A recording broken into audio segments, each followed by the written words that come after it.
Well, well, well. We have officially got over hump day, and now we're on to Chicago. And don't let nobody fool you. This is Matt Eberflus Revenge Week. Let's go. Yep.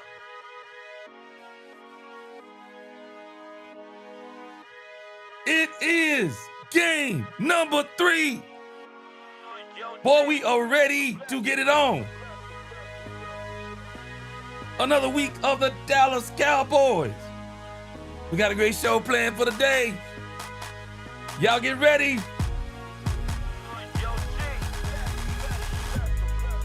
Welcome, Cowboy fans and Cowboy haters alike. I'm the G, and I'm the host of Let's Talk Cowboys, where we talk facts. And if you like this video, please, or this live stream, don't forget to hit that like button when you come in. Share, subscribe, hit that notification bell so you know the next time we post another video or go live. And again, if you haven't become a channel member or subscriber yet, please do. We have a lot of great things coming up this season. Now let's talk facts. This is going to be another great game for the Dallas Cowboys this week. I'm telling you, the Cowboys are not fooling me. Matt Eberflus wants this game. The Cowboys want this game for Matt Eberflus.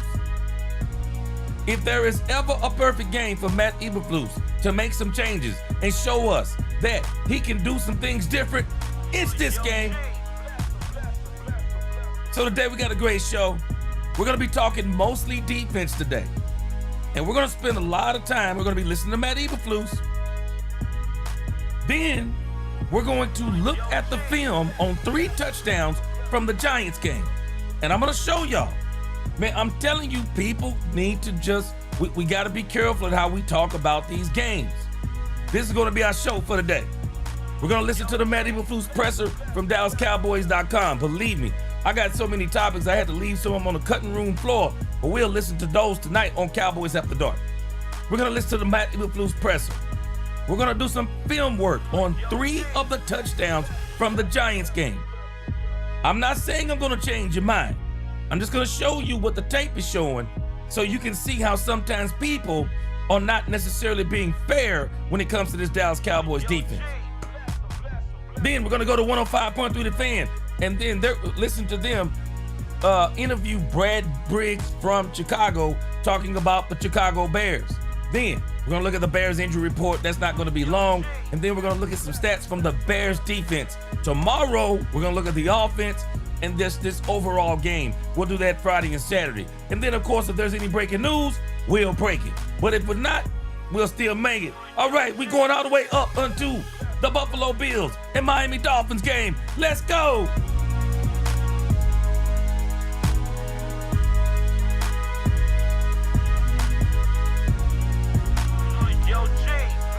Yeah, let's go. It's Cowboy time. Let's go. Appreciate y'all rocking with me. Let's get this quick roll call, because we got to get it in. Let's go. If I don't get you in this, I'll get you as we go. Let's get it. John Jones said, what up, G Money? You know what I'm telling you, John Jones. It's a New Jack City. Let's go. Douglas Harrison up in this thing. My man Derek G, what up? He says Schottenheimer needs to quit deferring if he wins the toss. Send this offense out there and score. Yes, it's the strength of the team. You might as well do it. Derek G, I don't think this game is going to be a snooze fest tonight. This is a divisional game. I believe them boys gon' play tonight. I do. Melvin Clark in this thing. Melvin Clark, what up? He said all the content creators are talking about the same defense deficiency. Shotty and Flus got to see it and make changes. G, you top them all. Hey, appreciate you, Melvin Clark. I'm going to show you something today that may, and I'm not going to say I'm going to change your mind. I'm just going to give you a different way of looking at it. My man, Ron Hanna, what up? I'm ready for Sunday. You know I am. Excited to see the adjustments. Let me tell you something. I'm ready to see Jadavion Clowney. That's what I'm ready to see. LaQueen Jackson, Hope the recovery is going well. Prayers up for you, my sister. What is going on? Justin Durham up in this thing. John Henry, let's go. Justin Durham says, smash that like button. Robert Dudley, what's going on? Let's get this thing going, y'all. Lord Nova up in this thing. Let's go. Dominique Pittman, he said, there goes that man. Bless him, G. Let's go. Dolores, Betty Boot, what's going on? Hey, Dolores, I'm always excited about these Cowboys. Let's go. 5 points of the star. What's going on? It's Mr. Brightside. I'm glad you're here because we're going to look at the bright side of things. Ty Howard up in this thing. Grilling and chilling. He said Jerry was letting go of Mike Zimmer. Grilling and chilling. I don't think Zimmer wanted to stay. Bro, have you seen Mike Zimmer's fiance? Mike Zimmer's trying to enjoy life at least for a year. Cowboys Nation 600. Let's go. What's going on? Yeah, Robert Dudley, let's get this thing going. Davion Wallace, what's going on, fam? Michael Smooth up in here. What's going on? Keek up in this thing. Carl Alder just pulled up in the 72 Chevelle. Randall Armstrong in this thing. Let's go. Vado Salas, what's going on? How about them Cowboys? Brian Worley, what up? My sister from the beginning, Niecy, what is going on? She said if this defensive secondary doesn't improve this week, bench Eberflus. They gonna give him time. Lead time, what's going on? Algon 2024, what's going on? NWB, what up? Angie, my unofficial co-host, what's going on with you, my sister? All right, A-Dot, Richard Owens, up in this thing. My right-hand man, Daniel Liam in this thing. All right, let's get this thing going. Yeah.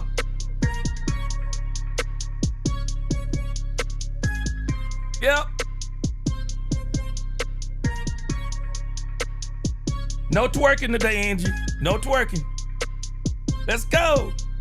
I got some new music coming for y'all too, man. I'm digging into my catalog. I'm gonna have some new music here pretty soon. Let's go. All right.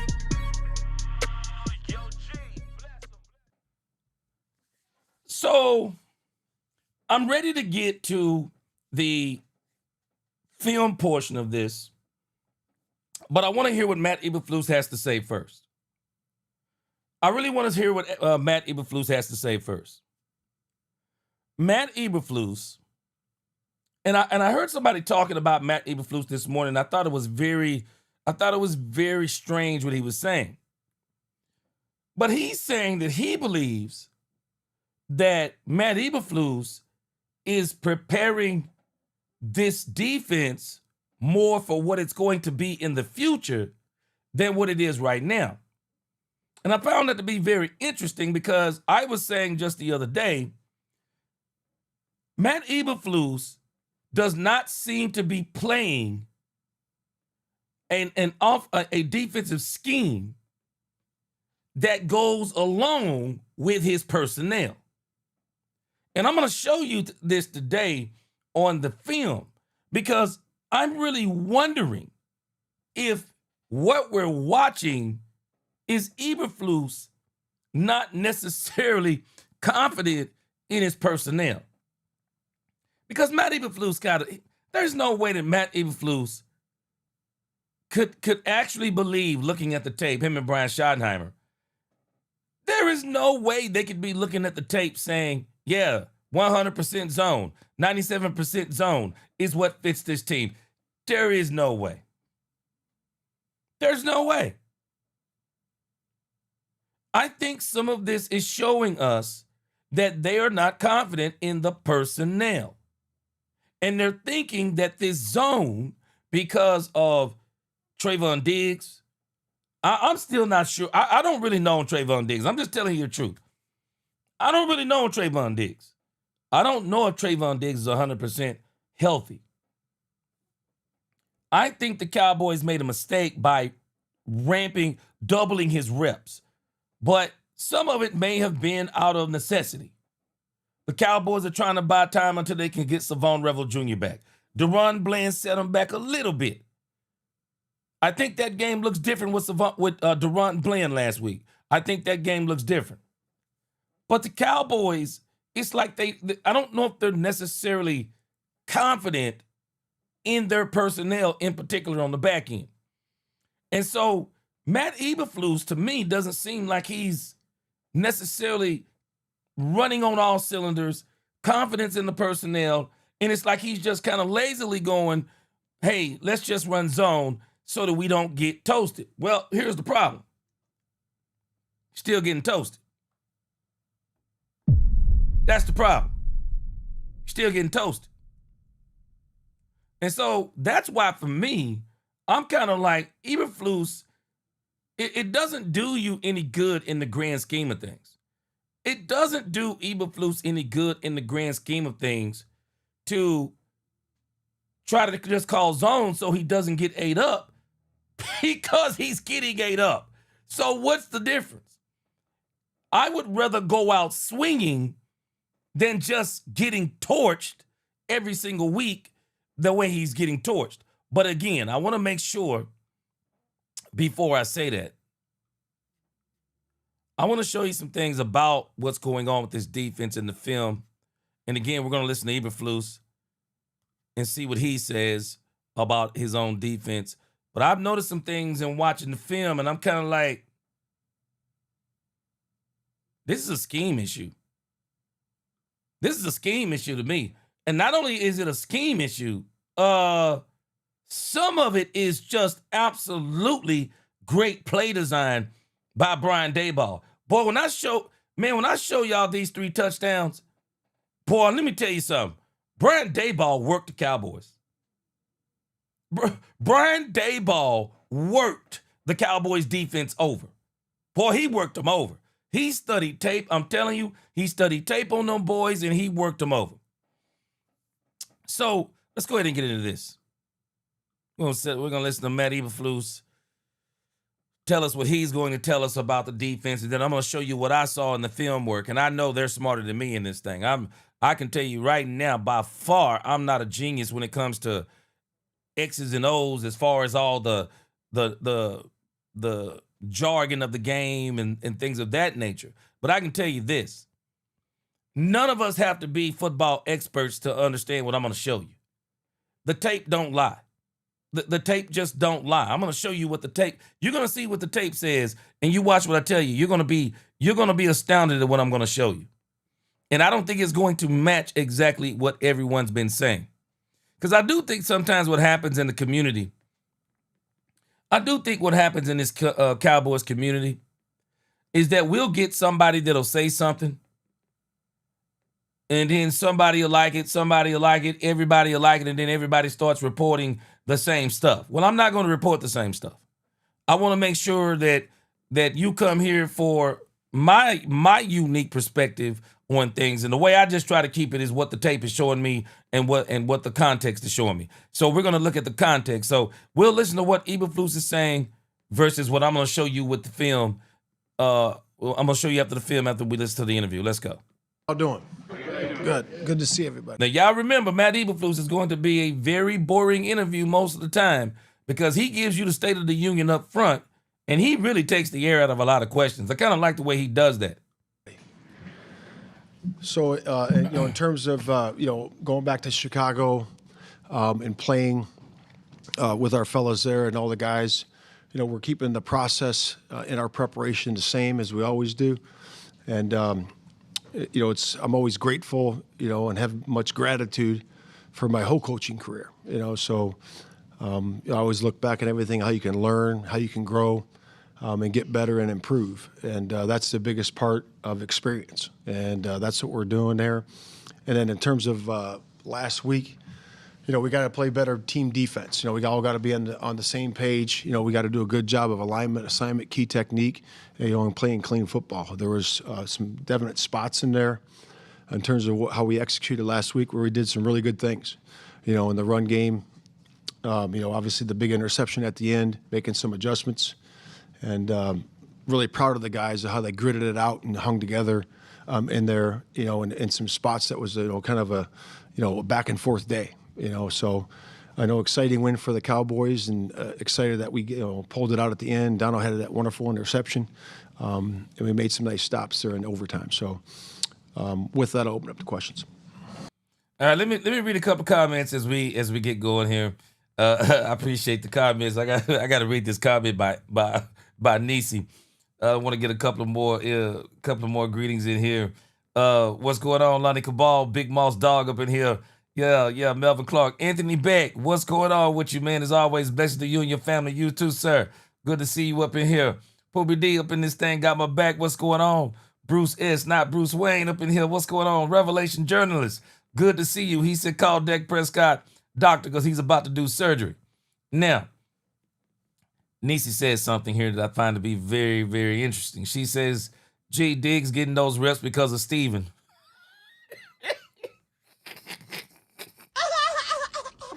Boy, I'm not doubting you either, boy. Boy, I'm telling you, Edge, I'm not doubting it. The Cowboys, Nisi. Let me tell you something. Man, we saw the Cowboys do this with, we saw the Cowboys kind of do some of this same stuff with DeMarco Murray. And what I mean by this, I really think no matter how good Trayvon Diggs plays this season, I believe this is Trayvon Diggs' last season with the Cowboys. I don't care how good he plays. I mean, he would literally have to get 7 interceptions and return them for touchdowns. It's the only way I see them even considering re-signing Trayvon Diggs. I think the Trayvon Diggs era is over. And so I believe that Steven, they want to get as much as they can out of Trayvon Diggs. This is the last year of the guaranteed money. And not to mention, maybe they're hoping that he does well too, so maybe they can get a trade for him mid-season when Savon Revel Jr. comes back. I mean, we'll see. But let me read the rest of Nisa's comment. Nisa says, remember this offseason with him and Diggs back and forth about him not showing up for treatment with them, and Diggs had his own people. Prove it. Yo. Prove it. Because Angie, Nisi. I said this.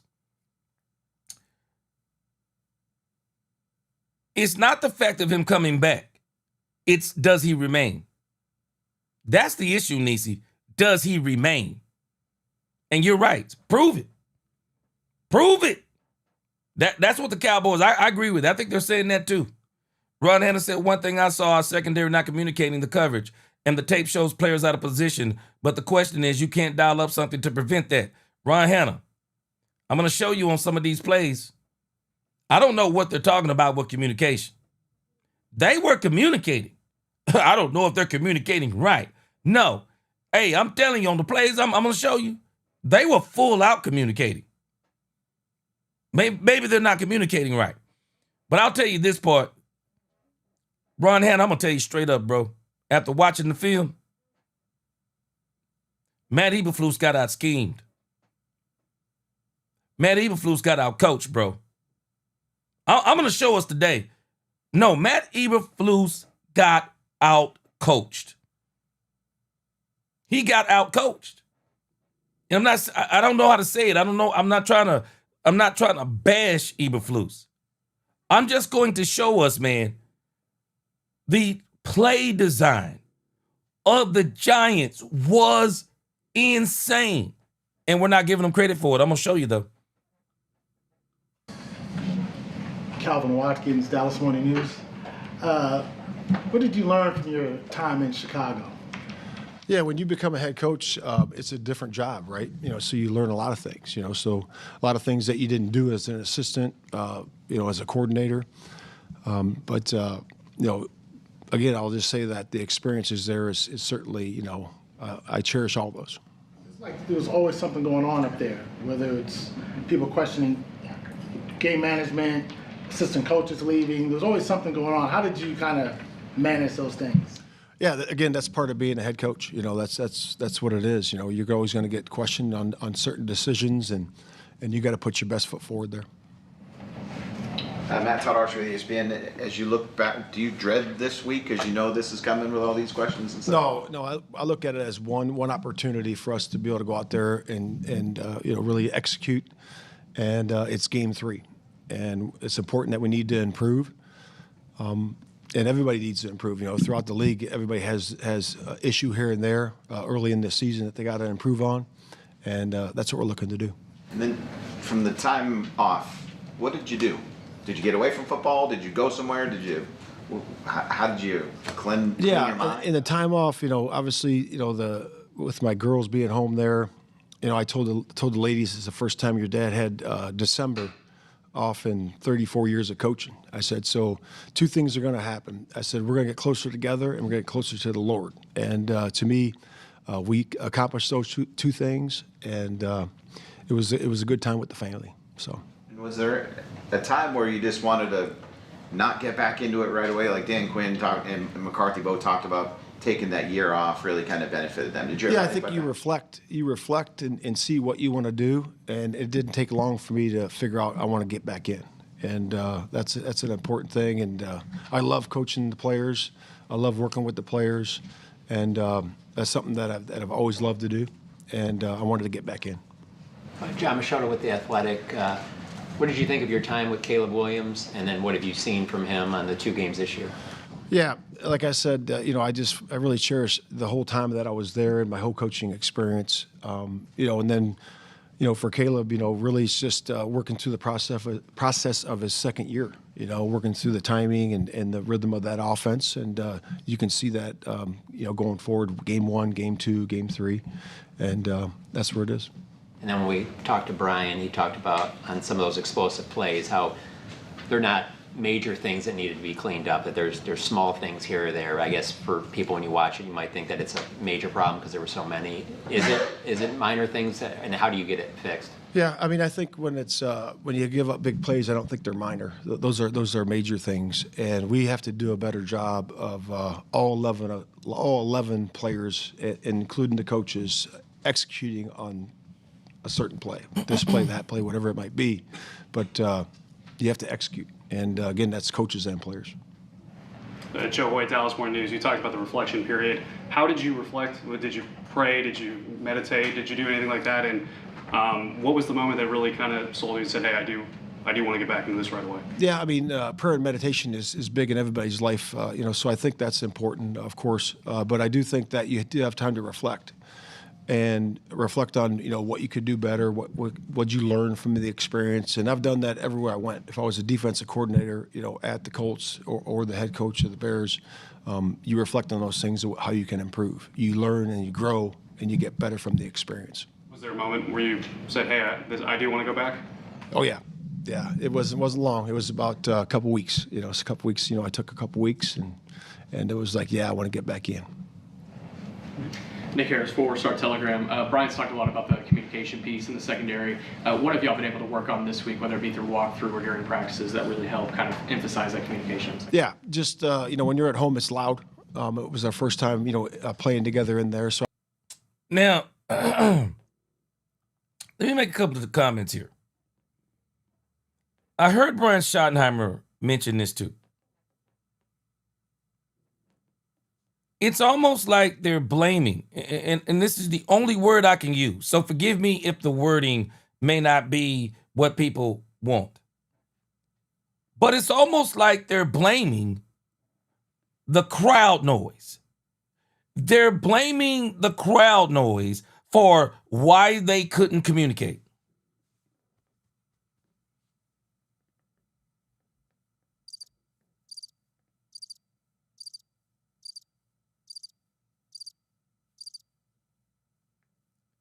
They're blaming the crowd noise. I'm going to show you. I could be totally off on this. But I'm telling you, looking at the film, they were communicating. Now, maybe the terminology needs to be they were not communicating correctly. But from what I saw, they were communicating. The question is, what are they communicating? Now, the big Rombowski, he always says that Matt Eberflus comes off like somebody that's going to do your taxes or, tell you how to invest your money. I'm going to tell you about Matt Eberflus and some of the bad blood. I'm going to show you some stuff about some of the bad blood when he left Chicago. You kind of notice his demeanor. Brian Schottenheimer is the energy guy. But Matt Eberflus is not the energy guy. And some people even accuse him of not being passionate enough. Some people even accuse him of, I'm gonna show you some stuff they talked about him with Caleb Williams. And so I really think Brian Schottenheimer, because I'm wondering if Matt Eberflus, is he a Brian Schottenheimer hire or is he a Jerry hire that Brian approved of? Because to be honest, Matt doesn't quite match. He doesn't quite match that energy that you see from Brian, that energy you can tell that Clayton Adams has. So it makes me wonder, okay, can Brian really manage Matt? I'm thinking he may be older than Matt. I'm thinking he may be older than Brian. Can Brian manage Matt? Because reading things I've read about Matt Eberflus in Chicago, and I'm not new with this energy. I was already concerned about about Matt Eberflus. You can go back and check the videos. I was already concerned about Matt Eberflus. It's only week 2, so I'm not panicking. But one thing I understand about him, just reading about him, he needs management. He needs management. He needs somebody that will tell him what to do. And I'm questioning after the first 2 games if Brian has been telling him what to do, because there's no way that Brian is looking at the flow of the game and saying, hey, you got to pick it up. Matt, hey, you got some blitzes or something you can throw in here. Is there something you can do in the second quarter, Matt? Is there something you can do in the second quarter? Not when it gets down to the last 3 plays of the game in the regular time, and then when we get to overtime, you start doing some things different. You do know that if you did that earlier, maybe we don't get to where we are right now. You do know maybe if you do some blitzes early in the game, maybe if you do some in the first quarter, some in the second quarter, some in the third quarter, maybe we're cruising by the fourth quarter. I told y'all about this bend don't break defense. It requires super studs everywhere. We don't have super studs everywhere. That's number 1. And he's calling zone 100% of the time? 97%. 96, 97% last week. And so I really think that he needs to be managed. And I'm wondering, when is Brian going to start doing it? I don't know if he's already been doing it. But I think Brian is going to have to figure this out sooner than later. He's got to manage him. No, bro, I'm the head coach. See, you got to set a standard, man. One thing as a leader, I teach people this, I tell people this. You're the leader. When you're the leader of an organization, it is not a democracy. You don't go to the organization and ask them, what do y'all think about this? What do y'all think about this? Do y'all want to do this? No. You go to the organization with a plan and you say, we're going to do this, we're going to do this, and we're going to do this. And then if there are some things inside of what you have decided to do and you want to ask somebody, some decisions on, okay, well, what color do you think we should wear? Okay, if you want to go with some stuff like that, yeah. But the leader, there's a reason why you're the leader. Because there are certain things you need to make a decision on. And I'm wondering about Brian. As I keep hearing him talk about we all stay in communication, me, Jerry, and Steven, and Will, and we do this. Okay, I like all of that. But you're the head coach. There are certain things you have to make the decision on. And if I'm the head coach, and this is why I loved Jimmy being the head coach, not the play caller, not the defensive coordinator. Because Jimmy listening to plays, Jimmy's looking at situations. Jimmy is saying, what you got? Give me this. What's this? I mean, you got to really manage the game like that. And I don't want Brian to be the kind of coach that's been like these past coaches to where, yeah, I'm the offensive guy, so I just worry about the offense. I don't care about what the defense is doing. No, you care about what the doggone defense is doing. And I'm hearing Brian say some things through the media. I'm wondering what he's saying behind closed doors. Matt Eberflus needs managing. He needs to be told, hey, this ain't working. What else you got? Hey, any reason? And I guess he's telling the game plan, hey, we're going to run zone the whole game. Hey, we ran this, your zone idea for 2 weeks, and it's not working. I mean, you're literally putting us in a situation to where we have to score 30-plus points a game to win. Y'all do know that's really the situation we're in right now. We have to score 30-plus points a game to win. Because I'm going to show you something today, boy. If y'all think Brian Daboll dialed up some plays, shoot, you wait till Ben Johnson. Shoot, Ben Johnson is going to dial up some plays on us. This dude, I'm telling you, Ben Johnson is a mad scientist. I'm telling you, I guarantee you this dude eats, drinks, and sleeps football. If Brian Daboll was clever, this dude gonna dial up some stuff, I'm telling you. All right, Matt called it Shotty's culture and not ours, Cowboys. Well, my question, Q Ball, though, is within that culture. Is Brian managing Matt Eberflus? It's only game 2. I want to see what he does in game 3. Because Matt Eberflus, it's either him or them. They don't have confidence in any of their personnel, and they're just running a lazy defense in a sense. Carl Alder said no shot, he lets him do what he wants because he was a head coach, which is not coaching players or coaches. You have to manage all. That's where I am, Carl, because I'm wondering because he's older and he's an ex-head coach. And I'm wondering, was it his idea to hire him? Or was it Jerry's idea to bring back Matt Eberflus? And because, now he's got head coaching experience, and Brian says, yeah, I can roll with that. Dangle said he's going with 37-14. I can go with 37. I'm going to wait and see on the 14 for the Bears.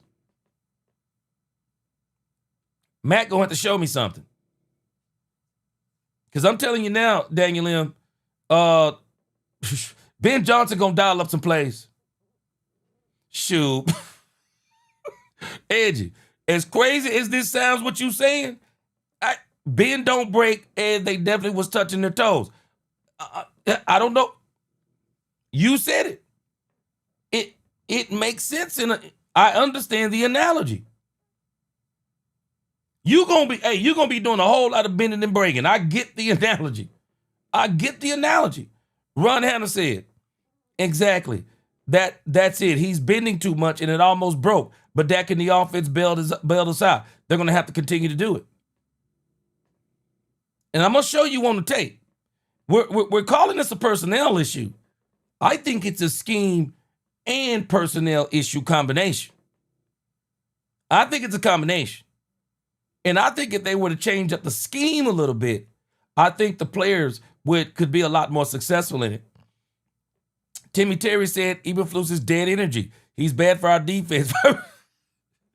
Fire him like Chicago did. I can tell you this. He's not a high energy guy. He is not a high energy guy. And I don't know if that is affecting the defense. But I can tell you unequivocally what is affecting his defense.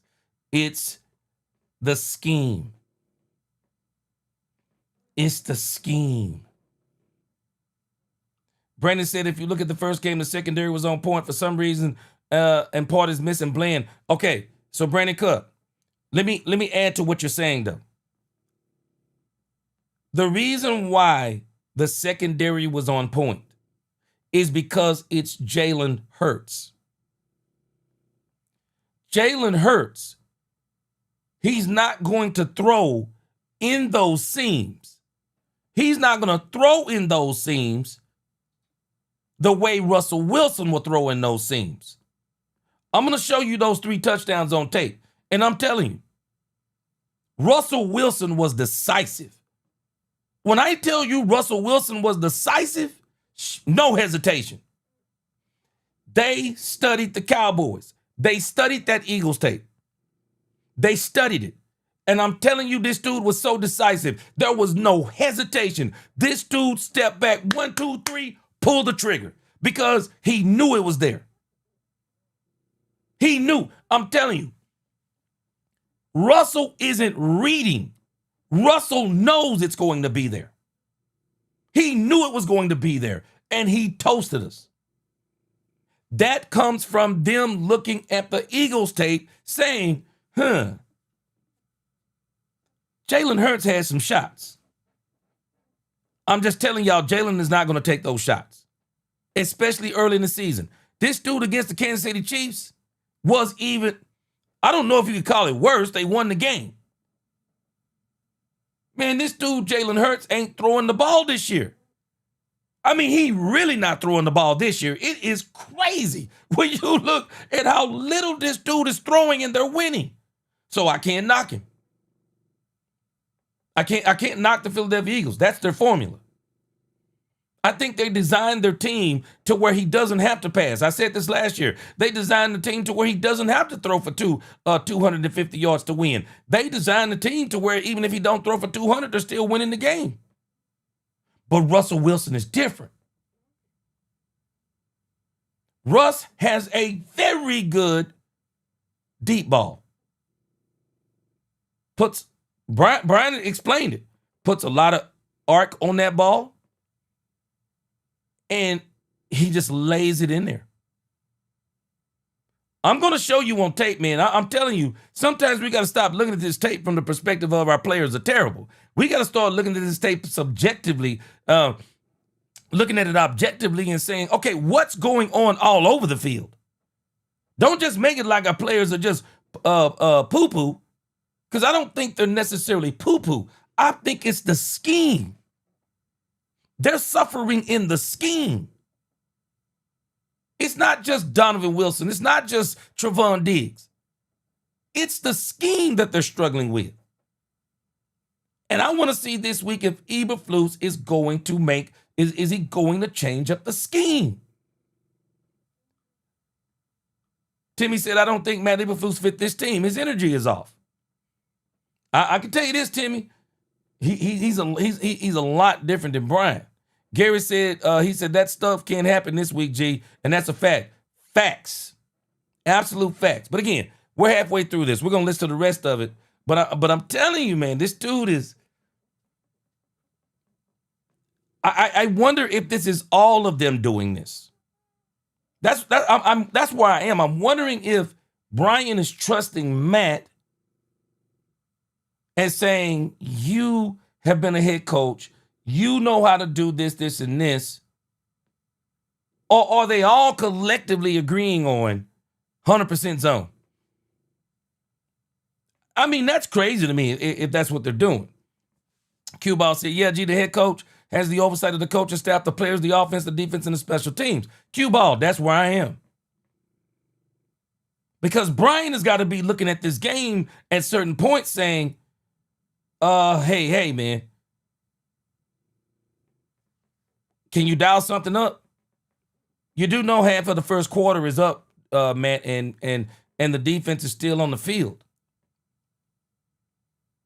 Hey, can you dial something up? Is there a blitz you can run? Hey, what you got, man? What you got that can get him off the field? Somewhere in there, he's got to be asking this. Poopy D said, G, that being no break defense is like someone with no job, always broke. Yo, yes, sir. Columbus Hill. Man, let me tell you, he says, is Detroit that good or is Chicago that bad? You know, I think the Green Bay Packers are very fortunate. Not just because they got MP. I think they're very fortunate with the Detroit Lions that they got the Detroit Lions the first game of the season. The Detroit Lions was doing some of the same thing everybody else does, not letting starters play. You got a brand new OC, brand new DC. You're not really getting a full snapshot of what the offense and the defense is. And so they got out there against the Detroit Lions with a brand new OC and a brand new DC, not quite ready to do, couldn't utilize the talent. Shoot, they got out there against the Chicago Bears, Columbus. Shoot, they got out there against them Chicago Bears. Detroit revved it back up. Revved it back up. And I do think the next time Detroit and Green Bay play is going to be a whole different story.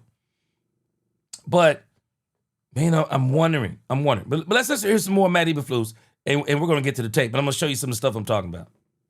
I think it's important that we do a great job with subtle hand signals and a good way to communicate. So everybody. Now, keep in mind, he's saying subtle hand signals. I'm going to show you plays, and I'm watching communication. I want to understand what he means by communication. Is on the same page. And Jalen Johnson's not playing, but what can you appreciate about the Chicago secondary and the pieces that they still have there? Yeah, the guys in the secondary, Kyler Gordon is a a definite a playmaker, and he does a really good job. And they got some good pieces back there. And always love working with the players there, and they bought into the system, and they played some good ball. I'm not sure they like working with Brian Davis. I mean, I'm not sure they would like working with him. Fixing communication on the back end of defense, is it as easy as it sounds, or what goes into that process? Is it over communication? Is it meeting room things? Is it walkthroughs? What goes into that? Yeah, I mean, you answered it right. It's it's everything, because I think when you look at players over the years, everybody learns a different way. Some guys learn, you show them the diagrams, and I got it, right? And then some guys have to do it on the field. So, but the biggest thing for us is the walkthroughs and the practice, because that's functional intelligence, functional execution. And I think that's the most important thing. That's the feedback for the coaches to really see that, hey, these guys can execute this call. These guys are good with this, and they feel comfortable and confident in it. But see, I know these guys know more football than me. But where I'm pushing back on this is,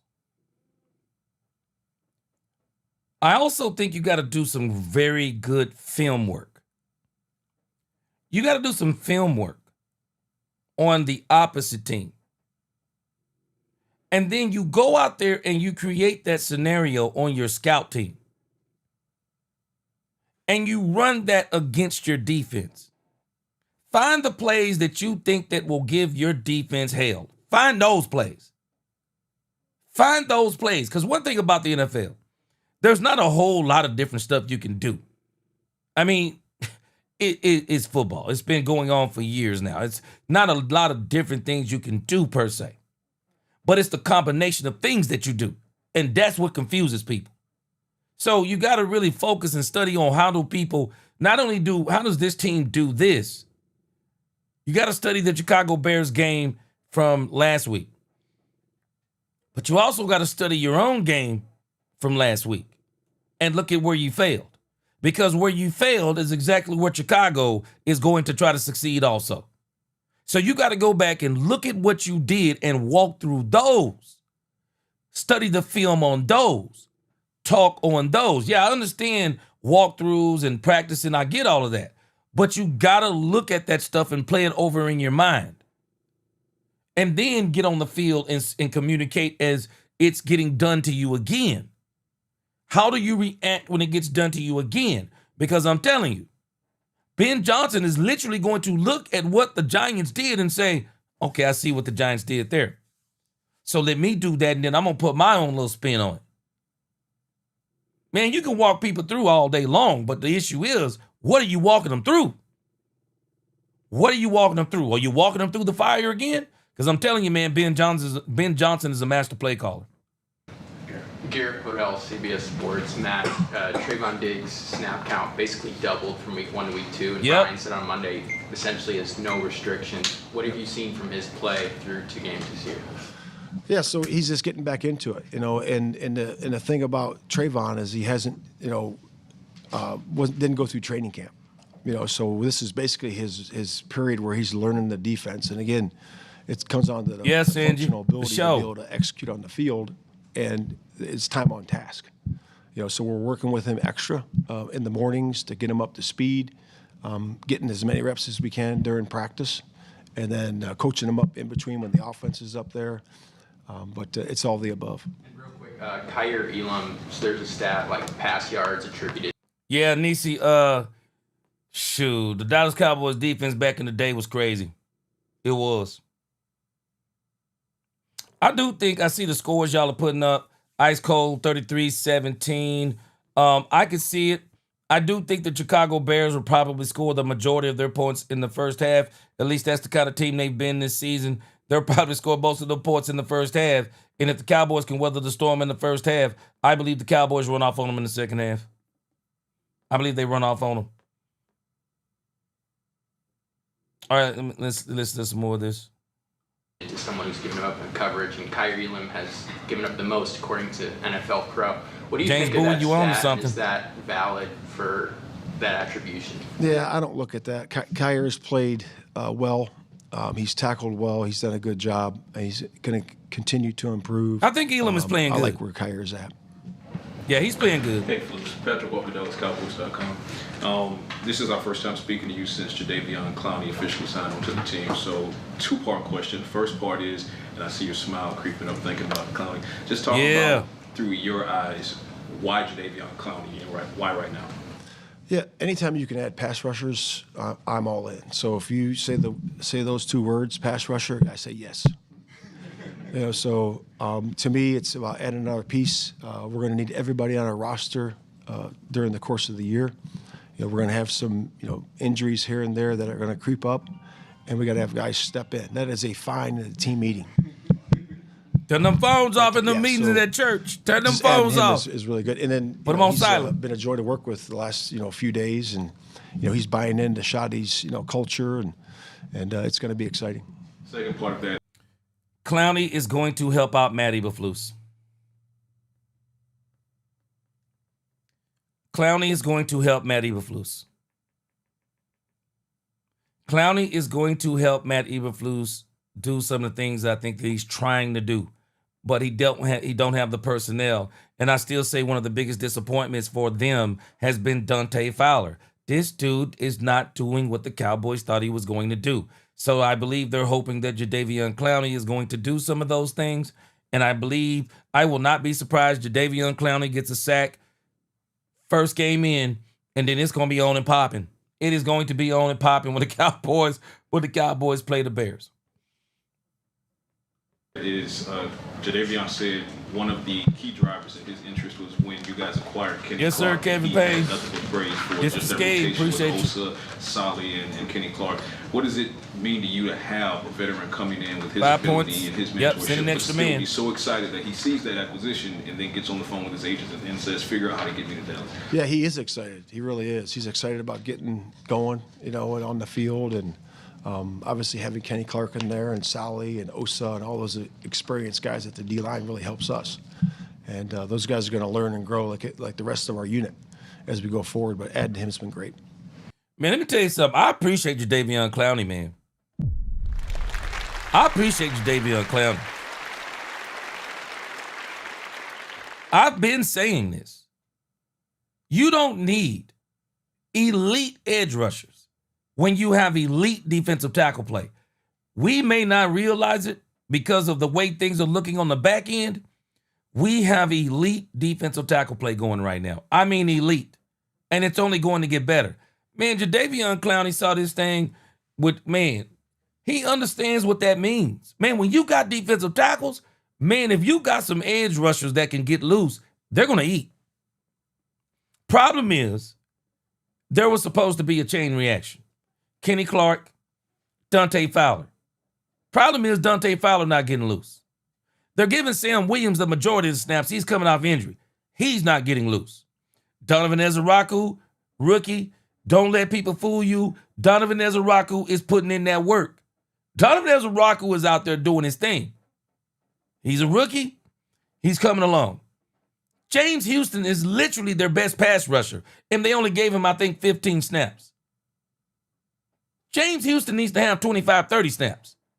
They ran, I think, 60-something snaps last week. He should have got 30. James Houston should have been in on every important passing down. James Houston, and I don't care who you put on the other side. James Houston. The combination I think they'll be successful with this week, if they really want to cause some havoc and hell back there in the backfield, they will have James Houston and Jadeveon Clowney opposite of each other. Jadeveon Clowney and James Houston opposite of each other will be nuts. Watch what I tell you. You don't need elite. We don't have to at this point in time. I'm not opposed to a Trey Hendrickson trade, but I am opposed to the Cowboys making Trey Hendrickson a move on Trey Hendrickson like he's the future for the next 3 years. The dude is 30 years old. Man, you got 2 first-round draft picks. Let's see what Jadeveon Clowney does. Let's see if he helps the rest of this edge room get ramped up. Let's see if he can really get some things going and go from there, because, man, we can go in the draft next year and get a top-flight defensive end. We can go in the draft next year, top-flight defensive end, get another defensive tackle, get a running back, get a safety, get a corner, bada bing, bada boom. Bada bing, bada boom. Not including what we're going to do in free agency. I'm telling you, next year is the Cowboys Super Bowl, but they could shock us this year, depending on some other things that could happen with other teams. It's a battle of attrition. And so you never know what could happen this year. I do know the Cowboys are going to flash this year, and I think they're going to really, I got a feeling they're going to be in the Final Four. I do believe they're going to be in the Final Four, and we're going to see where it goes from there. But I think Jadeveon Clowney is going to help Matt do some things that he's trying to do. Ed Werder, WFAA. Hey, how you doing? Good, how are you? Shadi said that you have unique knowledge about this week's opponent because of your recent experience there. And you're right, come Andrew. in and address the offensive coaches. What of value do you think you were able to share as far as Chicago's personnel and their strengths and weaknesses? I think it's important to do with every opponent, and because we have several coaches there that were there last year, and he's talking to everybody about it. Strengths, weaknesses, where we can gain an advantage, and just gathering information, about different things. So that to me is always important. We do that every single week. If a guy was with a player, we ask strengths, weaknesses, and have him talk to the offense or defense. That's important. Hey Matt, Jeff Cole with Fox Sports Dallas. Going back to last Thanksgiving, the way things ended in Chicago, you talked about your 34 years in coaching and how different that was to have that time off. Was that the hardest moment of your career? Yeah, there's always been there's always hard moments, in coaching. You always are disappointed when you lose, and because you put so much into it. The players put so much into it, and you're most disappointed for the players, and and then once that settles in and you work to the next day, the sun comes up and you move forward. You learn, you grow, and you keep going, and that's what true grit is, right? And that's what we're all about. You talk about learning from that. What did you learn? Yeah, a lot of things. I could list a lot of things that I learned, but the biggest thing is that you got to be able to communicate well and do a good job there with everybody that's working. Have you reimagined yourself at all? Like Quinn talked about, like he went and looked at his scheme and things that he had to change because he felt Seattle and Atlanta, he kind of, hey, this is area I'm known for this, and he came back a little bit different. Have you done that as well? Yeah, I do that every year. You have to. You come up with different aspects of your scheme that you need to improve, but it also comes down to the players you have available to you. I think that's important, that you got to really move your scheme to the players that you have that particular week.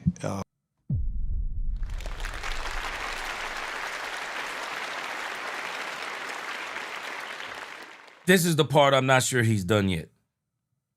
It's only game 2 going into game 3. But this is the part I don't think he's done yet. I don't think he's looked at his scheme. Or maybe he's done it. I think he may be wrong on it. Or maybe he just understands that no matter if I try to put something in, maybe we're not capable of doing it. This is either an issue of him, of the Cowboys saying that we don't like our personnel right now without Overshawn being here, without Revel being here, without Diggs being 100%. Maybe the zone is their answer to, we don't think our team on the back end is athletically right yet to be able to do what we want them to do. It's the only thing I can figure, because if he's saying this, then he's saying that the zone is their answer for what he don't feel like they can do. So we got to do that and do that better. And so that's what we're always doing. But I always do that every single year. You take a hard evaluation. What up, you do your Dustin Roberts? Scout, and then you look to move forward and what concepts you're going to put in and how you're going to be better next year. What do you think the reaction is going to be Sunday? I haven't thought about it. Now, y'all see what I've said the last 2 times we've listened to Matt Eberflus's interviews?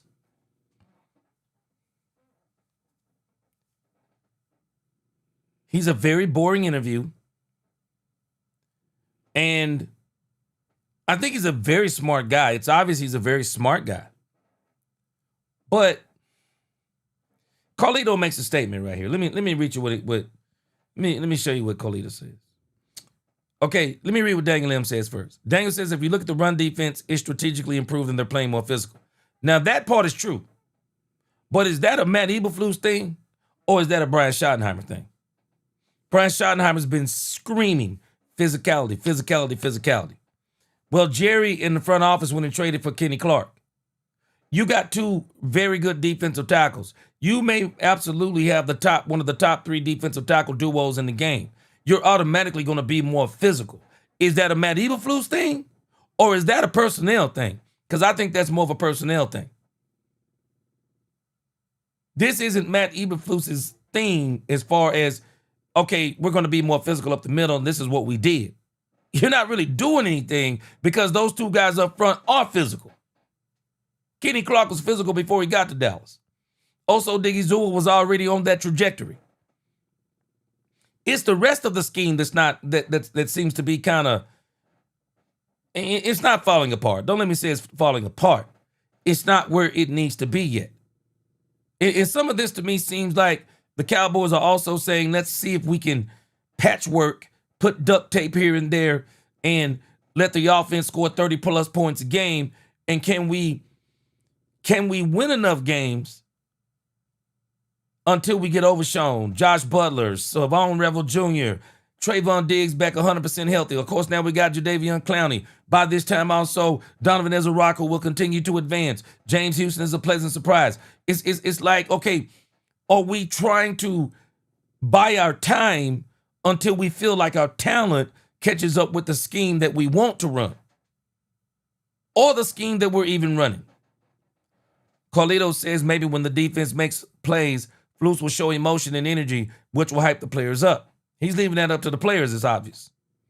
He's leaving it up to the players. Murphy said it's both, but the players not being a scheme fit is a coach and a front office issue. Yeah. And if these are the players you got, then you got to make the scheme fit them. You have to adjust the scheme. Q Ball said, if it's the scheme, G, then it's possible there is miscommunication. Yeah, I'm going to show you that on the videos we're going to watch. Robert Dudley said, G, he's no Dave W. Defense coordinator Jimmy Johnson. Oh, yeah, he's no Dave Wanstead. That's for sure. Andrew said defense had 3 different coaches in how many years? 3. Scheme keep changing consistently. Yeah. Yeah, and Angie, with a consistently changing scheme, how do you get consistency? How do you do it? Carlito, he said, you can't even run a soft zone all game on Madden. Boy, say it, Carlito. Nisi said, I must say our new addition to the defense are balling out, but our old players needs to step up. Angie. Solomon Thomas literally took over a drive by himself. Solomon Thomas is an absolute beast. Solomon Thomas is playing well. James Houston is playing well. Of course, we know Kenny Clark, also Diggy Zua, they're playing well. I still say I think what really disappointed them is the lackluster play of Devontae Williams. Dante Fowler. The lackluster play of Dante Fowler. Also, when you look at the fact last week, Sam Williams got 41 snaps. He got 41 snaps. Sam Williams got the most snaps out of all the defenders. Sam Williams only had 1 assisted tackle. Make it make sense. Make it make sense. Sam Williams, 1 assisted tackle, y'all. 1 assisted tackle. I know Sam Williams is coming off injury. But man, Sam Williams, Nisi, that's one of the issues. Sam Williams. We could literally call Sam Williams an old player. He'd been here before. But the Cowboys thought this dude was going to come in and wreck shop. I remember this dude when he didn't get picked up in free agency. Boy, he was in his feelings. He was in his feelings when the Commanders let him go, and then in free agency, he got the free agency, and it wasn't going the way he wanted. Dallas wound up getting him. This dude was like, people disrespected me. How do you disrespect somebody with 10 sacks? We got 15 games to go. But at his current rate, Cowboys are basically taking him. He's in the rotation, but he's only 28 snaps. Man, he should be getting more snaps, and not because he's an elder statesman. He should be getting more snaps because he's that veteran who should be really dominating, but he's not doing it. But I think Jadeveon Clowney is going to really, really help him out. All right, let's hear the last couple of minutes of Matt Eberflus, and then we're going to get into some tape, and maybe I'll show you some things you didn't see, or maybe you will. Well, maybe I won't. Zone about, I guess, we 95% of the time. Any thought of maybe we should play man a little bit more? Yeah, again, it's about player availability, and it's really about what we about. Hold on, let me let you hear what the reporter asked him on the previous question in his answer. I mean, it's just crazy. So we got to do that and do that better, and so that's what we're always doing. But I always do that every single year. You take a hard evaluation, you do your self scout, and then you look to move forward and what concepts you're going to put in, and how you're going to be better next year. What do you think the reaction is going to be Sunday? I haven't thought about it.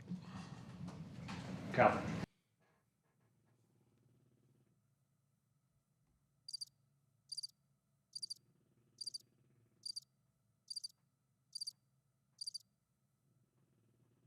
He different than me.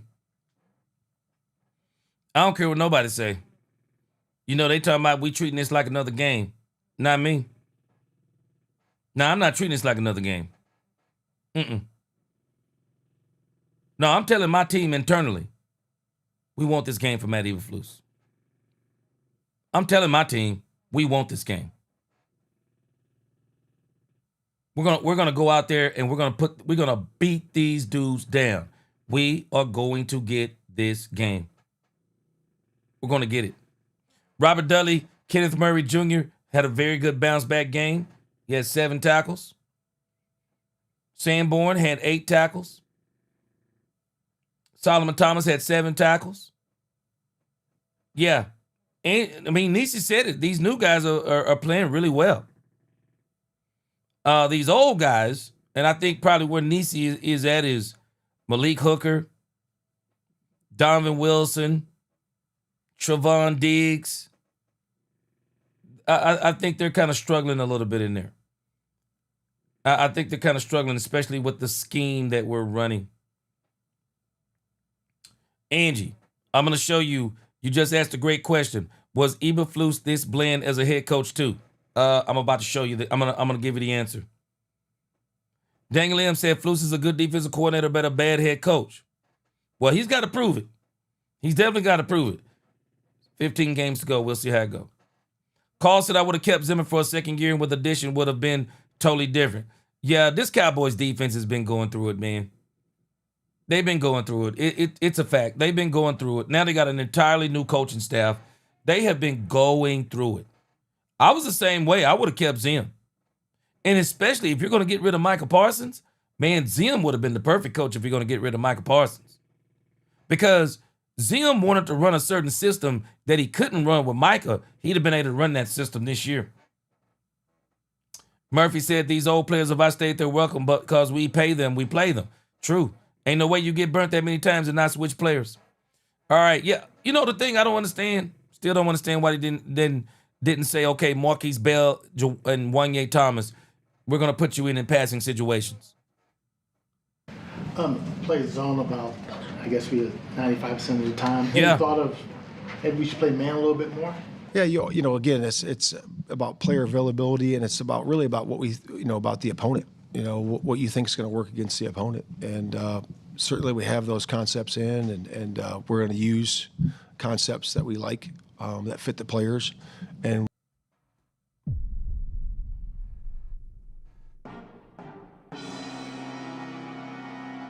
He just gave us the answer.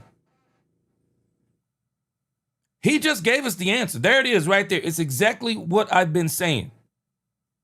I don't think they have the confidence in the players. And so the zone is the lazy answer to, we don't have the players. We don't have the players with the athleticism available.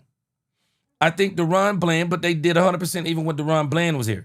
I think what they're talking about is Demarion Overshown, Savon Revel Jr., and Josh Butler. Trayvon Diggs getting back to 100%. Sam Williams getting back to 100%. That's what they're talking about. So he's basically saying we're running this defense because we don't feel like we're where we need to be yet athletically. Let's listen to him again, because this answer to me is very clear, even though he tries to kind of circumvent it. Do that better. And so that's what we're always doing, but I always do that every single year. You take a hard evaluation, you do your self-scout, and then you look to move forward and what concepts you're going to put in and how you're going to be better next year. What do you think the reaction is going to be Sunday? I haven't thought about it. I believe him. Play zone about, I guess, we 95% of the time. Any thought of maybe we should play man a little bit more? Yeah, you know, again, it's about player availability and.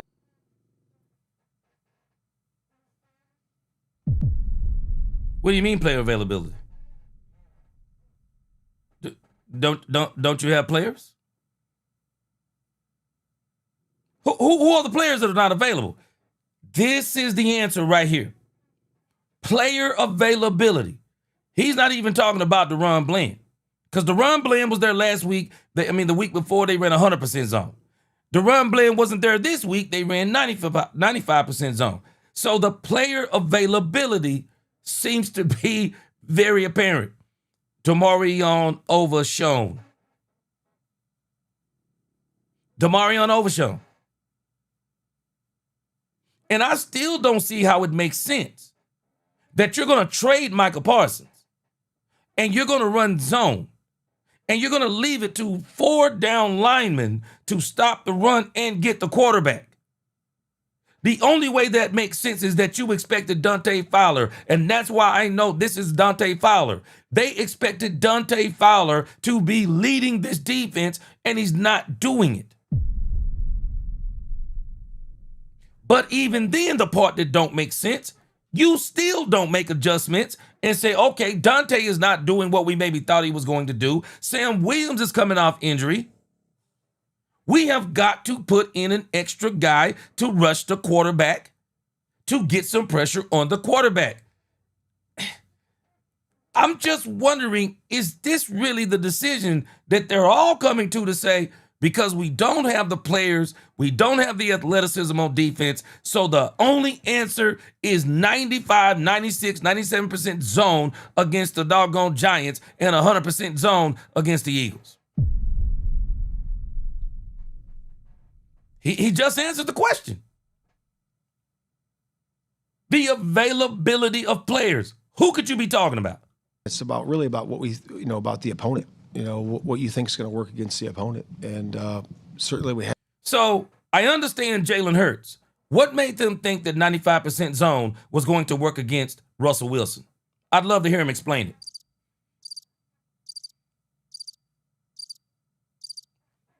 Brian Schottenheimer told us the entire week, this dude has the best deep ball he's ever seen. And you think zone coverage is going to work against Russell Wilson? You know what would have worked better against Russell Wilson? Blitzing. Blitzing. Hey, man, this dude here, he has a very good deep ball, so that means he's going to have to at least be in the shotgun, maybe take 1, 2, 3 step drop. So we need to have somebody on this dude immediately. Have this dude worried about the heat that's coming. Even if we don't get the sack, we knock his butt on the ground in the dirt. Make him think every time he steps back. Don't let this dude just stand back there and go 1 potato, 2 potato, 3 potato, poop, let it go. I'm just telling you what I'm seeing. Not necessarily matching what he's saying. But he said in the beginning, and I think this is the key part, they don't think they have the personnel to do what they want to do.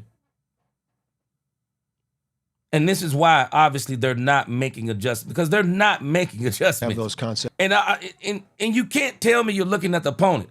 On one hand, you're saying, yes, that's the part I believe. But when you say you're looking at the opponent, I believe it with Jalen Hurts. I don't believe it with Russell Wilson. That's crazy with Russell Wilson just to say, yeah, we'll just run zone on him too.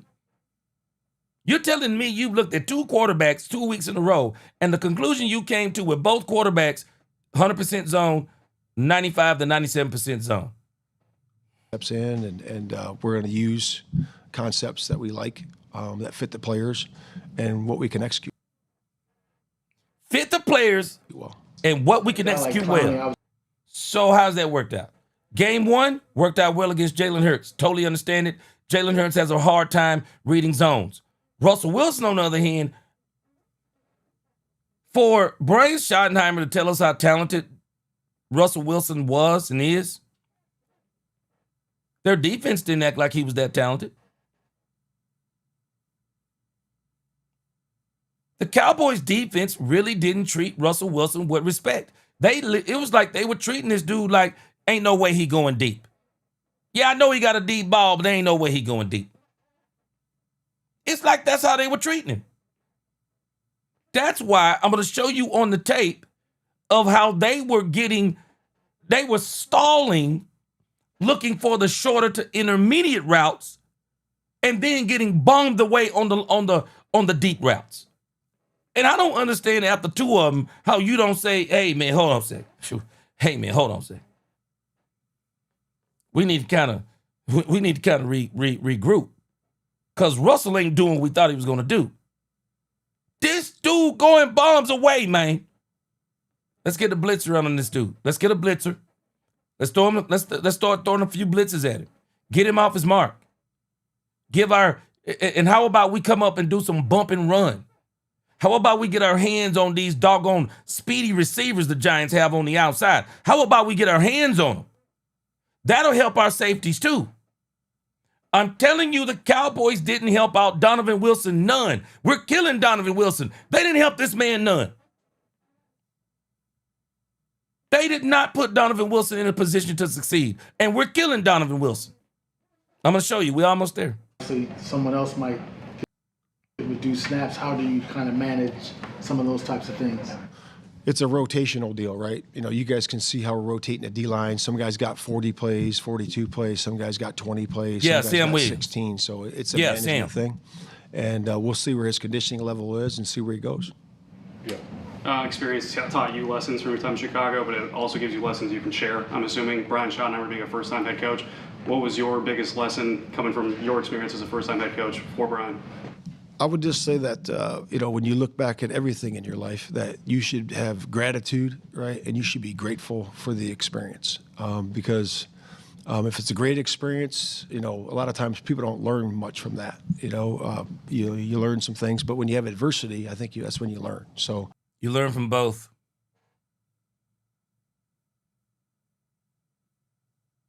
You learn from both. I understand what you're saying, Matt.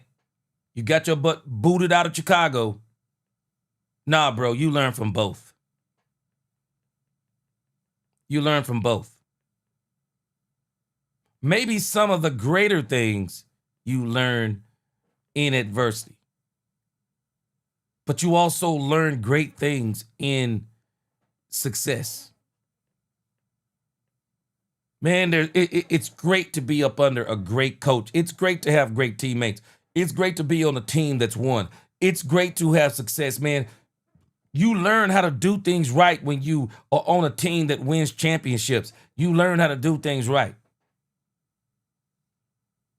Now, you were in a situation, I know what you're saying, the adversity, you're grateful for the adversity you faced in Chicago, but Matt was a part of the adversity. Matt was a part of the adversity. I'm sure he appreciates it. It's a part of the adversity, but at this point, it's only been 2 games into the Cowboys season, but I'm going back to something Angie said. Matt is a very bland coach. Matt is a coach that requires studious players. Studious, self-motivated players. That's the kind of coach he is. Thankfully, Brian Schottenheimer is the head coach. Because if not, man, this team would be absolutely dead. This team would be absolutely dead if it wasn't for Brian Schottenheimer and some of the other coaches. So, for me, man, defense is one of the places you really got to be fired up. But thankfully, he's got players on that defense, and they're towing the line, man. Kenny Clark, also Diggy Zua, Solomon Thomas. Solomon Thomas is towing the line, man. Thankfully, he got players like that on his defense. And I do that in every aspect of my life. Finish up with Nick. James Houston has the highest pressure rate on this team. And, Yes, he does. There's limited. It's a hell of a week last week, right? There's, 16 plays and a sack and a couple pressures. Yeah, I'm just curious of your overall evaluation on James Houston and, adding a defensive end. Yeah, I love his energy. I love where he is in terms of the mental aspect of the game, and he's a worker. And I'm excited about where he's going to go in the future. Give him more snaps then. With Donovan Wilson in previous years, we haven't necessarily seen him as a one-high type guy. On that 4th and 4 play, he was that one-high that was toward the field safety. What do you appreciate him as a one-high type guy, and what was kind of the communication with him? It's funny you asking this question about Donovan Wilson after Donovan Wilson got toasted all day. Donovan Wilson came back and made a game-saving play. And being able to Donovan's been great for us, and Donovan can play. He can play down. He can play back. You just got to, really do a good job with, the whole space and then understanding space, and he's doing a good job with that. And we're excited about Dono. He's our captain. He's one of our leaders, and he's a hell of a pro. Let me give you the translation. For all y'all people who want Dono to be put on the bench, he ain't getting put on the bench. Thank you. Thank you. All right, thank you. Donovan Wilson is not going to the bench for the Cowboys. So for all of us who tripping on this, understand that ain't happening. Let me read you a couple of things that I pulled up on Matt Eberflus real quick. And then we're going to go into this film session. I know y'all been waiting on that. Don't expect an Okoye media breakdown. For all y'all who know who he is, y'all will know what I mean. I'm gonna give you the layman's. You just trust what your eyes are seeing with the Dallas Cowboys defense. And but I want to read you a couple of things that they said about Matt Eberflus. One thing they said, I get the argument with Trestman, but that offense was at least rolling for a second. Eberflus bungled developing the best quarterback prospect in Bears history and never gave him the chance to succeed. Between bringing on Waldron, not making sure there was someone there to watch film with Caleb, and the other actual game mistakes that have already been discussed, what Caleb did based on pure athleticism is insane. One of the knocks they have on him is that he didn't watch film with Caleb Williams and just pretty much didn't care what he did. But this right here is one that really got me. It says, Chicago has lost 6 one-score games in 2024, which brings Eberflus's career record in one-score games to 5-19. That is the worst record of any coach with at least 20 such games in NFL history. And it says that it wasn't the fact that they lost; it's the way they lost. The dropped Hail Mary against the Browns in 2023, letting Detroit come back from 11 down with 3 minutes left. The Hail Mary against Washington in 2024. That was the beginning of the end. And then when he botched that game on Thanksgiving too. It said the clock expired in Detroit. Yeah, there it is. The blocked field goal versus Green Bay. He couldn't find offensive coaching talent to save his life, and he himself saw his defensive units collapse in crunch time over and over and over. And on top of all that, 2 of his coaches were fired mid-season with HR complaints. Now look at this one right here. This is going to what we're talking about. It says, now we have reports that he wouldn't even watch film with Caleb.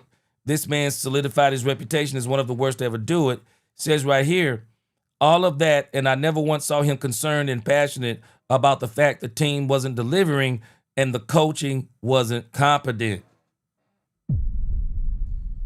So I'm saying is he's very even keel.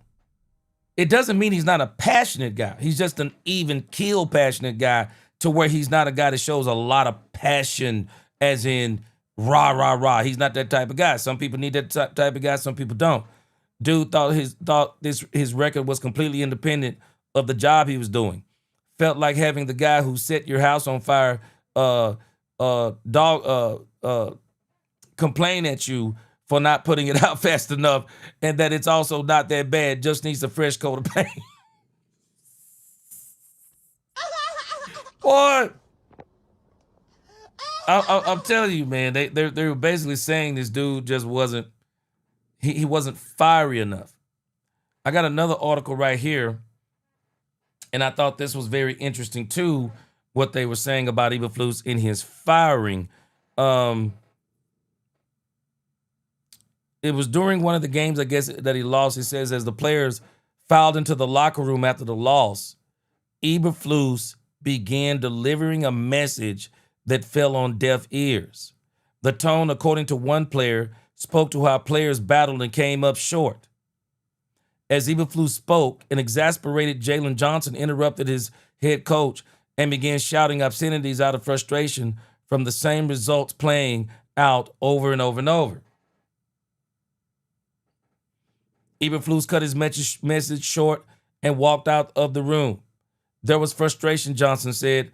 Monday on WSCR Radio Chicago, there was words from myself that I expressed just for my frustrations from losing. And so I think this was one of the frustrations with Chicago, is that Brian wasn't that type of coach.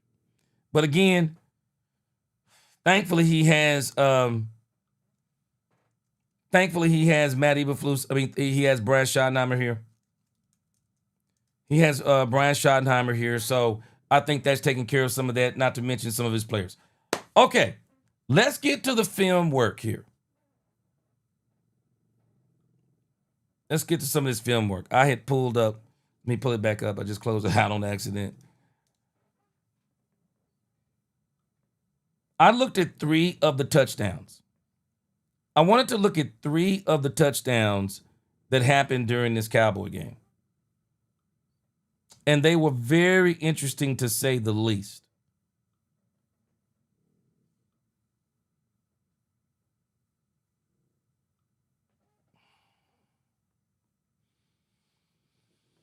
Okay, hold on a second. Let me get to the film room. Cowboys and Giants. All right. Now, the player I'm going to pull up is Trevon Diggs. But it's going to show us, it's still going to show us kind of what we're looking for here. Let me see.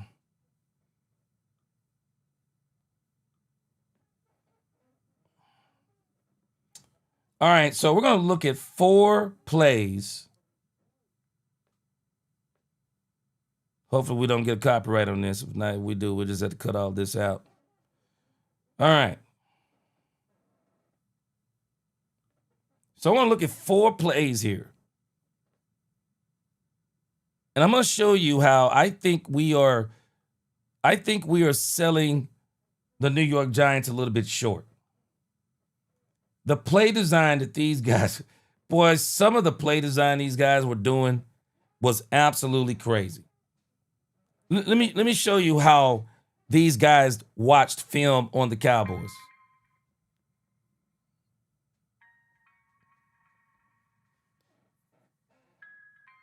And one of the things I think they did very well against the Cowboys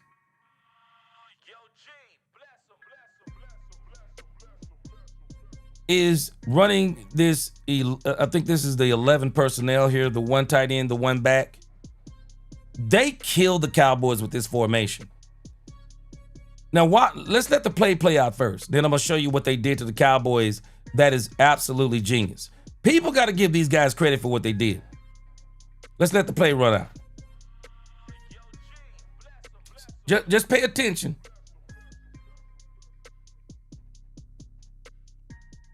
Donovan Wilson.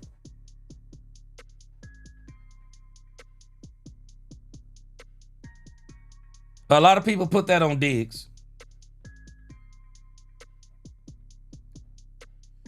Now let me show you what happened. Let's see, that is the receiver. I want to make sure I get his name right.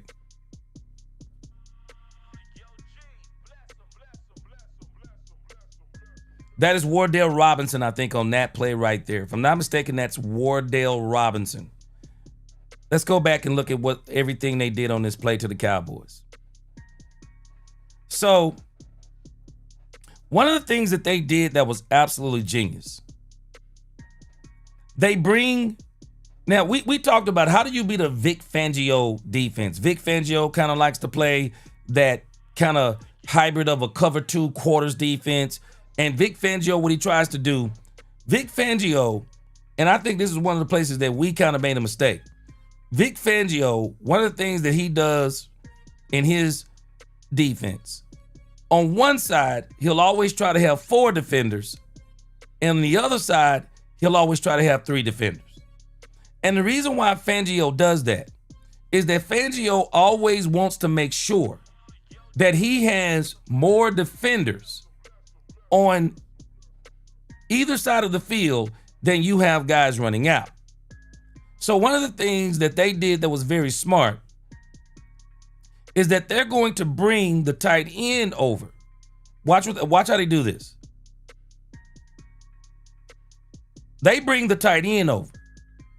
And they're going to bring no, this is Neighbors. This time it's Malik Neighbors. They're going to bring him over.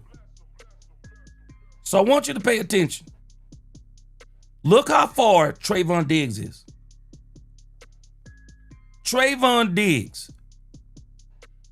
This is already a problem. The one way you beat these types of defenses, these rush 4, drop 7, your goal is to flood the zone. And you want to occupy everybody in the zone. They're going to get their tight end. He's going to run up in here. He's going to kind of have Sanborn. He's going to kind of have Reddy.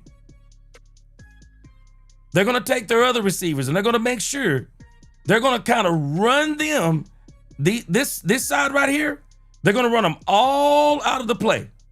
So the only thing you have left is Donovan Wilson to play center field. Now, this is the part people aren't telling you. Man, let me show you what these doggone New York Giants did. They ran the tight end up into this part of the zone, and he stopped. But meanwhile, they ran this receiver right behind him.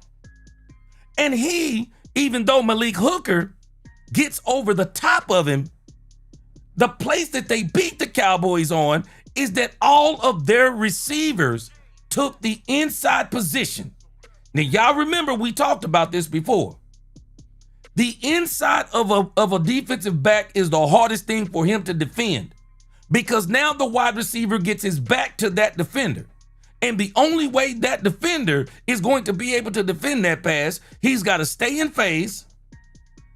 And his only hope is to really, once that ball hits his hand, he either knocks it down, pulls his arm down, or make a jarring tackle to knock the ball loose. Because if the pass is perfect, there is no way he gets it. The perfect pass is almost indefensible. The perfect pass is indefensible. And so, they get Malik Hooker over the top. This receiver gets the inside on him. Neighbors gets the inside on Diggs. Diggs is playing trail. Donovan Wilson, watch what they do. They're going to put this man in a chokehold. People are not talking about this. Both of these receivers are open. Donovan Wilson has to decide which one of them he's going to defend. And he started I'm telling you, this is a game of milliseconds. He hesitates just for a second, and it's too late. Because Trayvon Diggs he don't get any kind of push. He's trailing technique. Donovan don't have a chance. I'm telling y'all, we're killing Donovan Wilson. The man didn't have a chance. And this dude, let me tell you something. Russell Wilson is showing out. Russell Wilson is showing out. And if you look at him pre-snap, he is so decisive. He's looking at this. I'm telling you, they had to have studied this on tape. Russell, he's looking over here already. He's got two guys open, but he's looking over here already. Because he knows the moment Trayvon Diggs plays off, lets him get the inside, this play is over before the ball is snapped. Donovan Wilson didn't have a chance. Now, with everything I explained to you, watch it in real time. Man, we killing Donovan Wilson. This dude didn't have a chance. Watch this.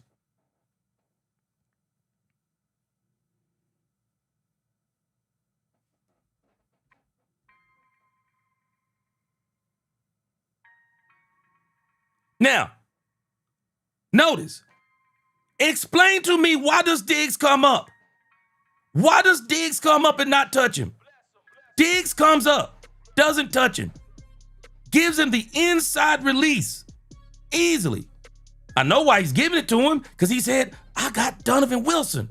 But what Trayvon Diggs doesn't realize is this guy's coming too. Watch.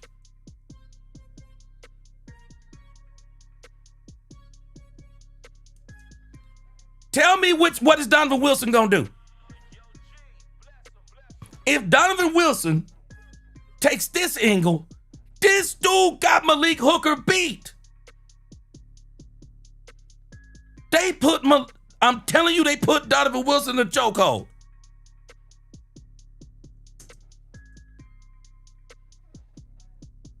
You tell me what you do. This is a perfectly designed play. Perfect. Again, look at how they did this. Just take it from the beginning. This is a master play call. Malik Neighbors, you line him up in the slot. Tight end, outside. Tight end comes in motion, sends Neighbors outside. They already know they have the look that they want. They already know they have the look that they want. Tight end steps up in here. He's going to make everybody right here as this wide receiver runs behind him. You can just see Donovan Wilson just for a moment. He sees this guy coming. But the primary read is already Malik Neighbors. But Donovan, just for a second, sees this receiver breaking behind him, sees Hook. He's in a chokehold. Now he's got to decide, here or here. You tell me which one you take it. Now, hindsight is 20/20, but this is in real time.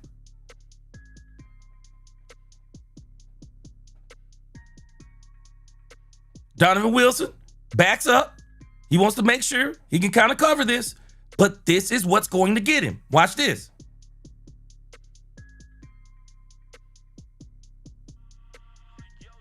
Look, go back. Look, Donovan Wilson saw it. If you look at his head just for a split second, he saw it. He's going back, and then he sees that receiver. Oh, he hesitates. And then he tries to get back over. Too late. This is a game of milliseconds. Too late. Too late. He sees this wide receiver break, but he also sees Russell Wilson's head is turned here. Too late. Too late. Russell Wilson killed him with his head moves too. He killed him with his head moves too. Russell Wilson knows exactly where he's going, but before he turns, he's gonna look straight. Donovan hesitates because he sees this guy breaking out of that zone. Tell me what he's gonna do. Tell me what he's gonna do. Sanborn, ready, locked him up. Locked him up. Master play design. Tell me what you want to about Donovan Wilson. Master play design. Master play design. Straight ahead point of view.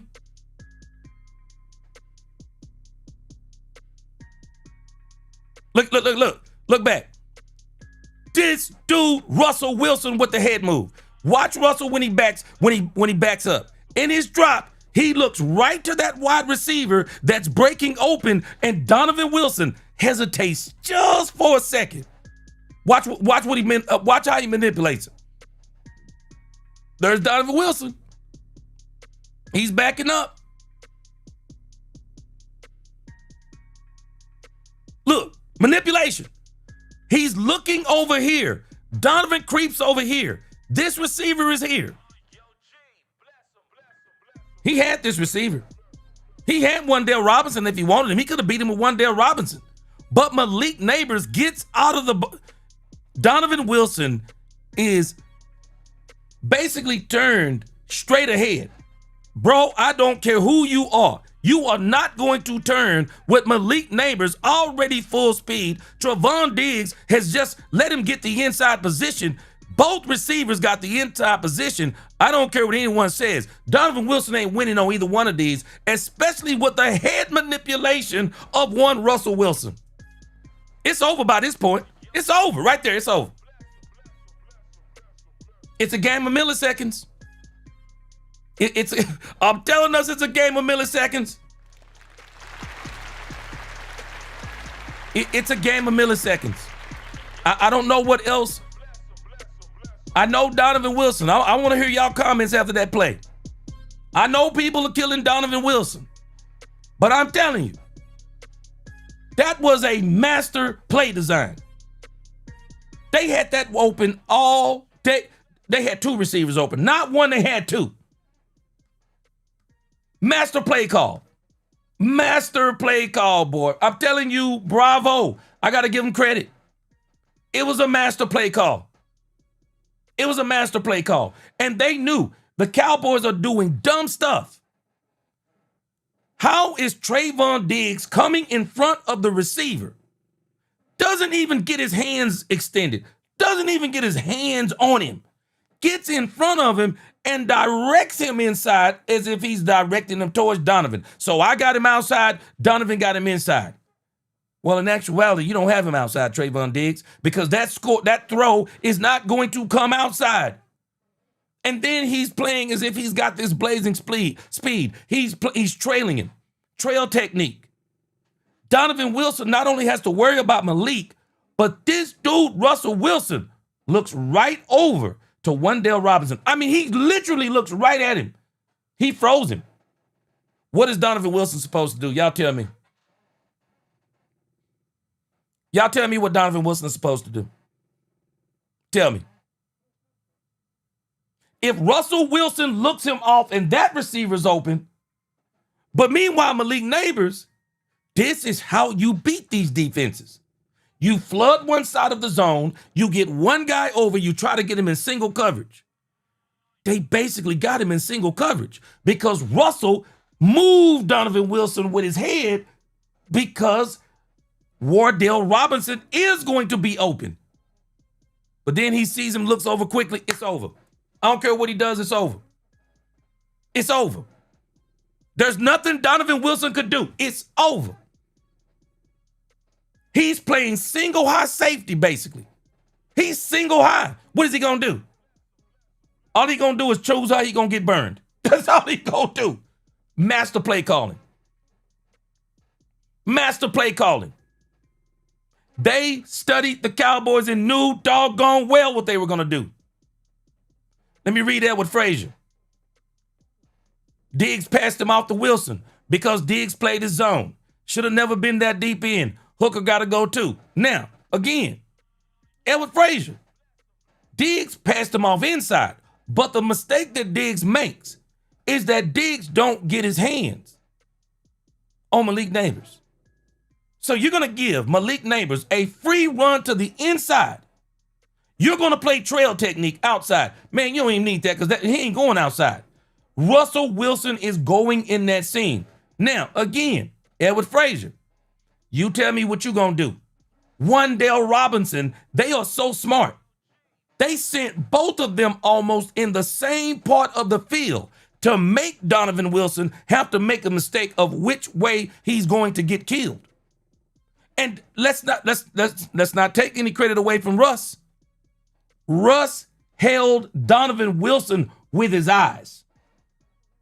His eyes in his head. He turned his head looking at Wan'Dale Robinson, and he is open. Donovan Wilson flattens out and then realizes, wait, he's turning. It's over. I don't care who you are. It's over.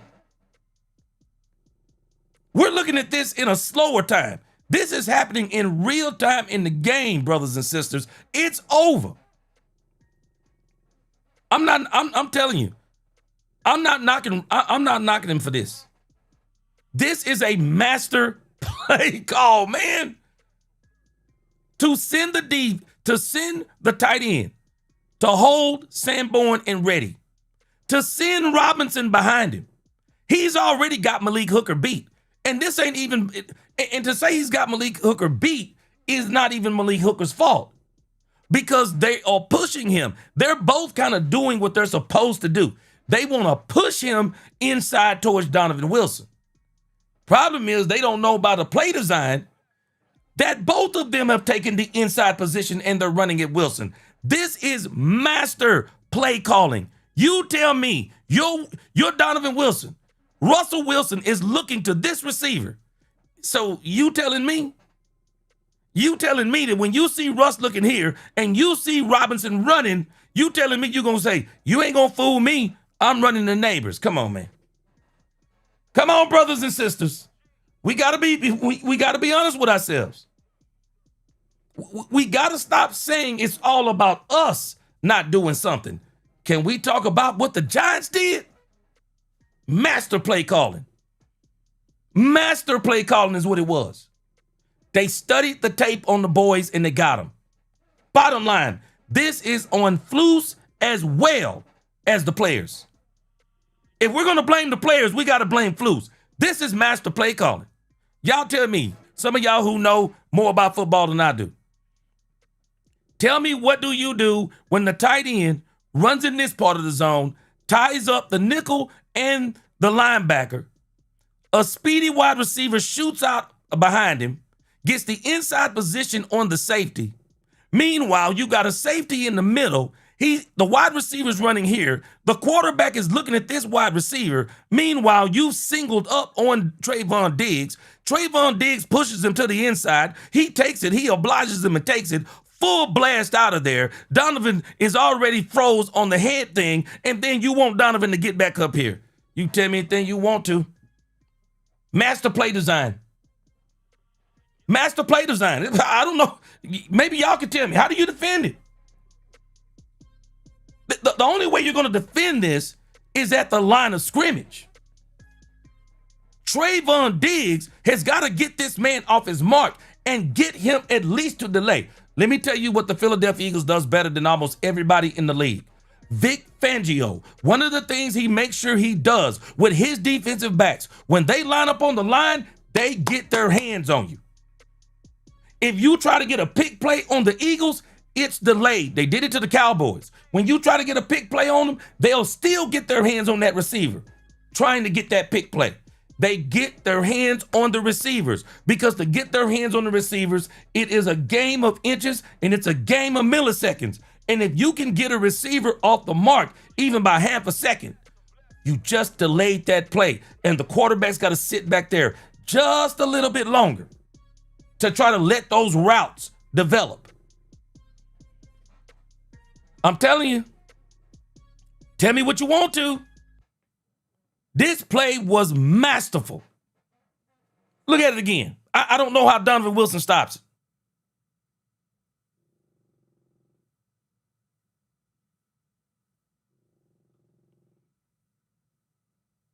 Tell me how he stops it. Tell me. This receiver is so smart the way they designed this. He didn't run into Malik Hooker. He took the inside on Malik Hooker. Malik Hooker doesn't do anything wrong because he's playing his zone. So he just goes with him in his zone. He's got him over the top. But either way, he's not going to beat him. Russ froze him because Russ looked right here and froze Wilson. Even if Wilson would have took this angle, he was still going to be out of the play for this one.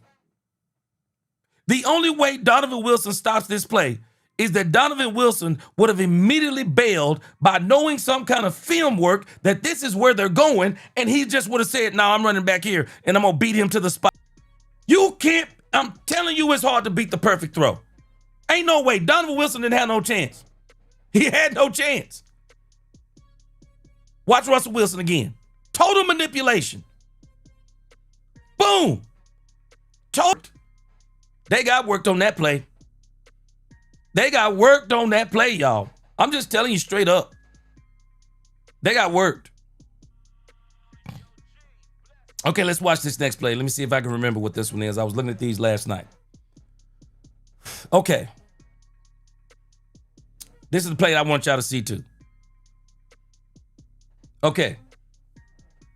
I was looking at this one last night. Hold on, let me get some of your comments in before I go to the next play.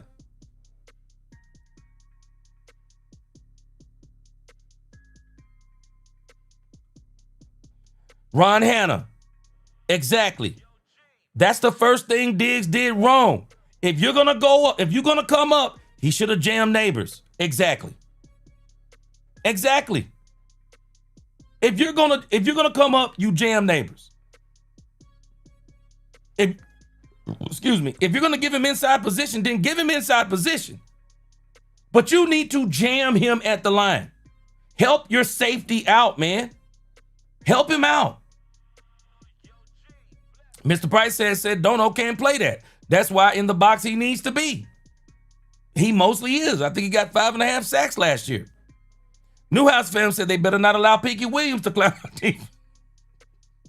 I'm sorry, Pinky Williams is his name. To clown our defense, I will crash out, no cap.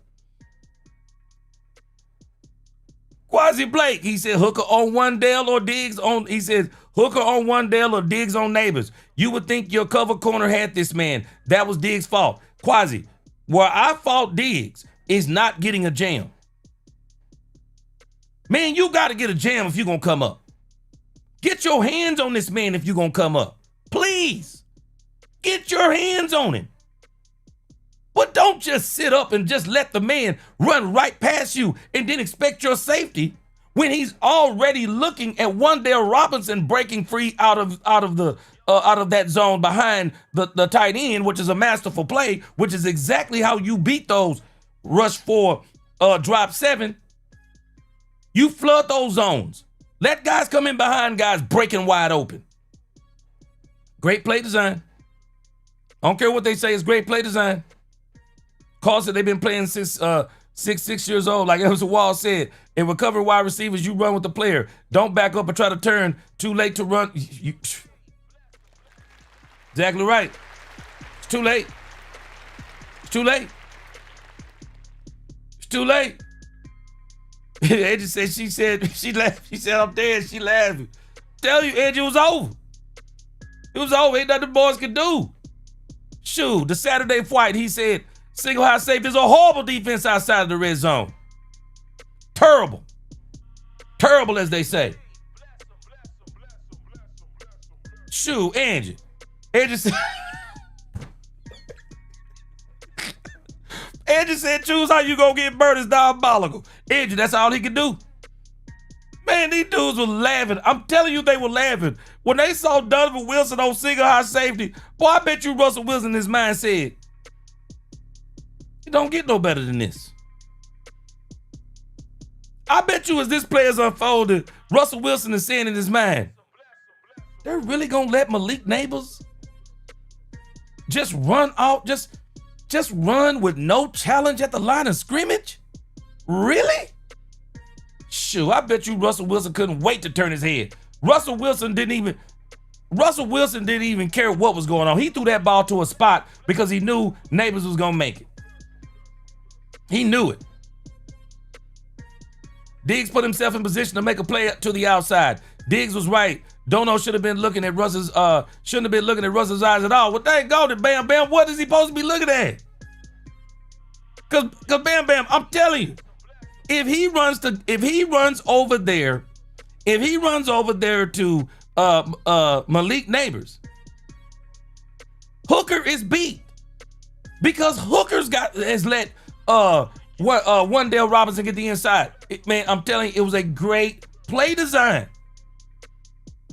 And I still say, okay, Diggs, if you're going to play outside, I got you. Bam, Bam, I'm with you. If you're going to play outside, I got you. But doggone it, man, help your safety out. Get your hands on the man. Get your hands on the man. You can't push a man inside like Neighbors and then expect Donovan Wilson. Man, I don't even care if it's Donovan Wilson. You tell me the safety you going to find that's going to be able to hold two people. Who's the safety you going to get? Who the safety you going to get to hold two people? I heard Shannon Sharp talking about this the other day, not about this play, but I heard Shannon Sharp talking about just defensive backs in particular.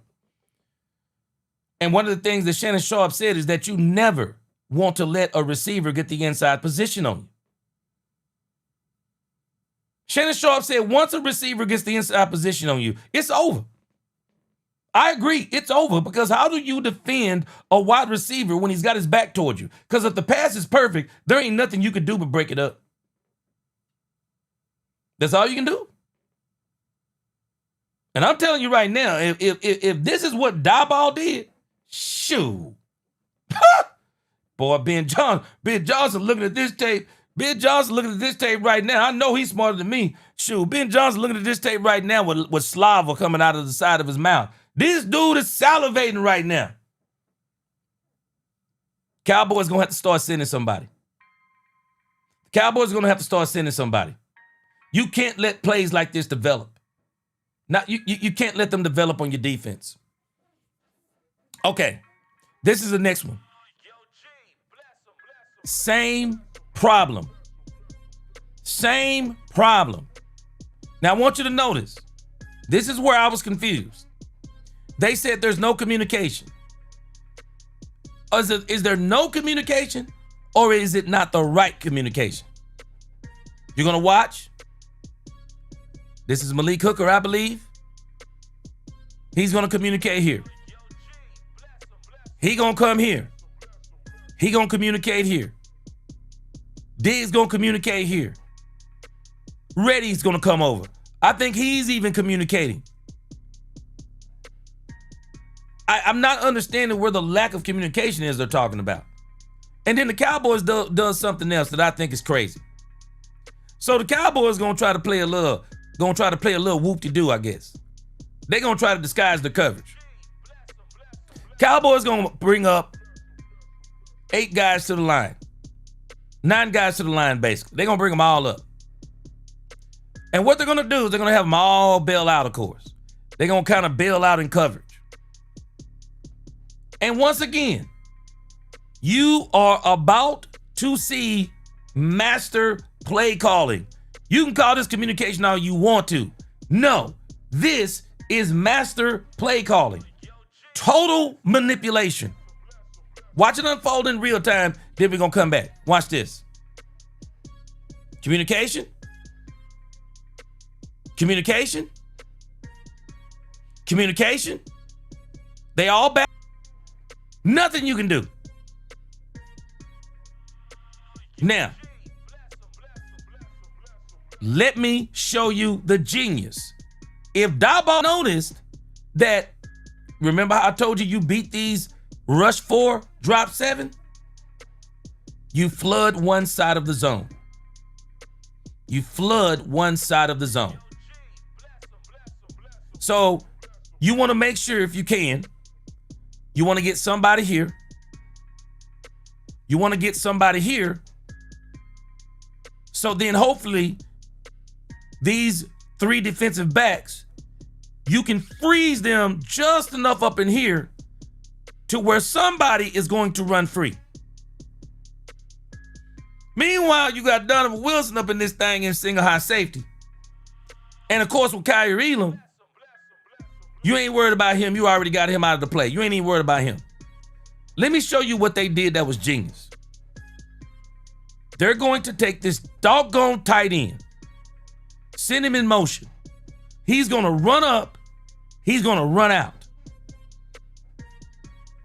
Trayvon Diggs gets in this zone.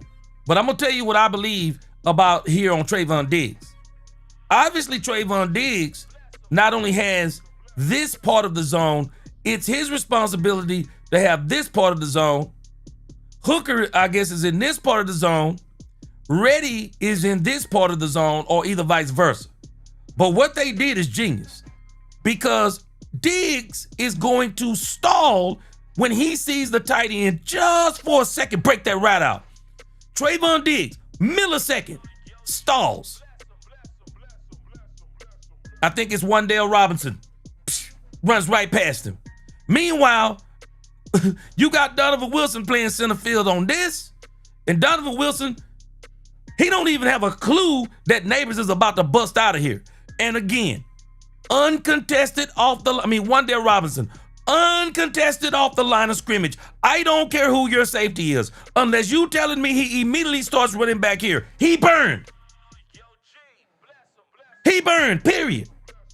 Great play design. These guys looked at tape on the Cowboys and realized, man, we can get these dudes.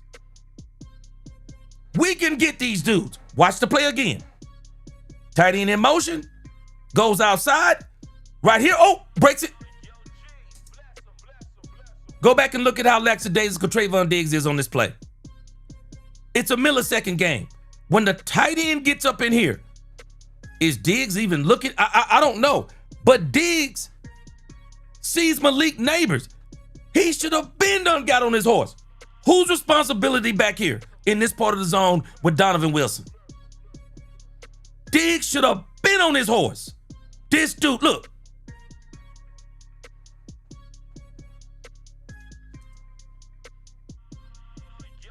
Man, go back. Look at this. Donovan Wilson is right here. Let me show you how this, again, is master manipulation. This receiver looked like he was also going to run a go route and pulls up and comes back. Russell Wilson. Look at Donovan Wilson. Let me show you master manipulation. Donovan Wilson. His eyes may be here. Russell Wilson. He thinks Russell Wilson's eyes are right here. No. Russell Wilson's eyes are here. Tell me this isn't master manipulation. Man, we in here killing. Yeah, man, he don't know how to play. I'm not going to tell you he don't know how to play. But when you send this receiver right here, Russell Wilson is looking right here. Donovan Wilson is looking at his eyes and he's looking at this. He thinks Russ is looking here. They got a receiver that's about to break over the top of him. So the ball looks like it's going here, but it goes here. Tell me what you want to. Tell me what you're going to do. Watch it again. Real time. Tell me what you're going to do. It's too late. It's too late. It's a game of milliseconds. It's too late. If the Cowboys not going to get any kind of bump on the line of scrimmage, it's too late. You're expecting Neighbors. You're expecting, I don't know what you're expecting from Donovan Wilson. I guess everybody says we want him to cover. Okay, he playing center field. The manipulation of this man was incredible. It's the only way you can slice it.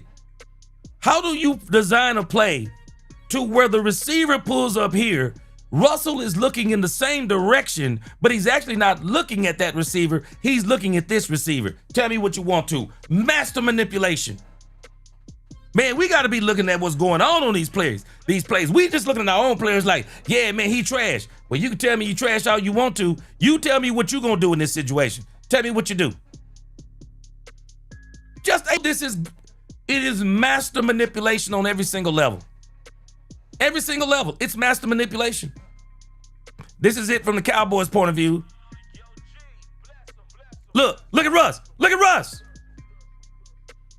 Look at Russ. Fighting this man, the Cowboys defense with his eyes. This is crazy. Problem is he's looking at the receiver in the same angle that's behind him. Bam! It's over. It's over.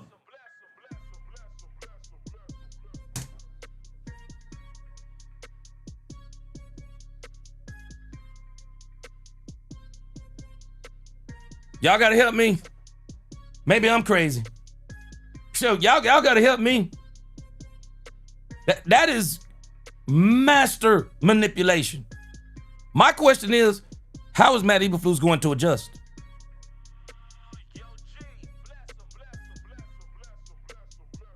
How does he adjust? Y'all tell me, how does he adjust?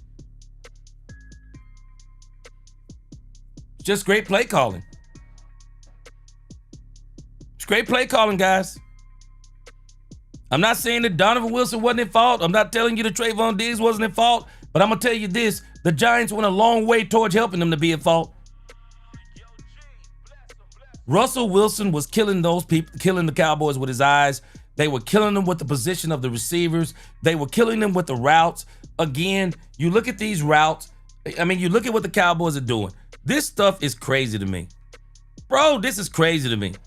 This is crazy to me, man. You got this kind of space, and you're letting these guys get full speed runs. Full speed. This stuff is hard to defend, man. I'm just telling you. Let's go back on this. Let's see.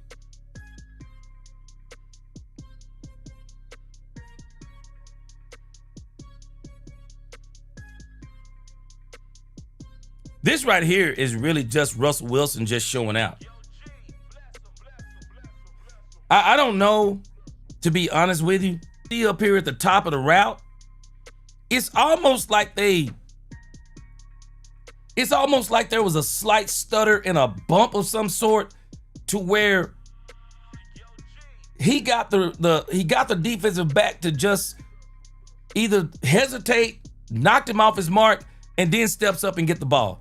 Watch what I'm showing you. This right here was just a flat out just great throw. He just runs straight down the field. Look, he just runs straight down the field.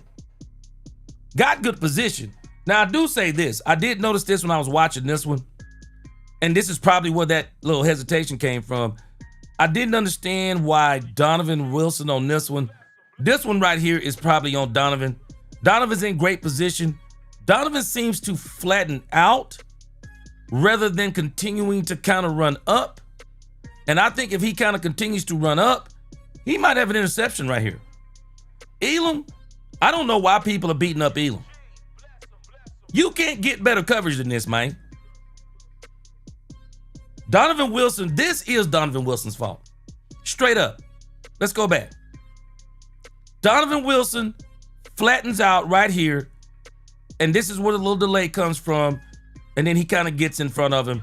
Donovan Wilson, rather than trying to flatten that out, Donovan kind of goes in here rather than goes up here, and that's where this touchdown came from. That was Donovan Wilson. Now, he got beat right there. Yeah, Donovan got beat right there. Yeah, he got beat. Yeah, he got beat right there. This one right here is not even just it's not even master play design. It's just a great throw. Great throw. Donovan Wilson flattens out, and it's over. Yeah, you don't do that with Malik Neighbors. You just don't do that with Malik Neighbors. This is just Russell Wilson saying, man, I'm going to throw this ball. I don't care what you say. He kind of looks off, you know, he's manipulating with his head, but in the grand scheme of things, it's just, see, Russ knows where he's going, and that's the part that was really impressive about what Russell Wilson was doing. Russell Wilson knew exactly where he was going every single throw. You could tell he knew where he was going. That's on Donovan Wilson to me. Great throw by Russell, but Donovan took a wrong angle. Bad angle on that. But that's kind of where I am on this. That play right there, that's Donovan Wilson. But those other two, it's just great play design.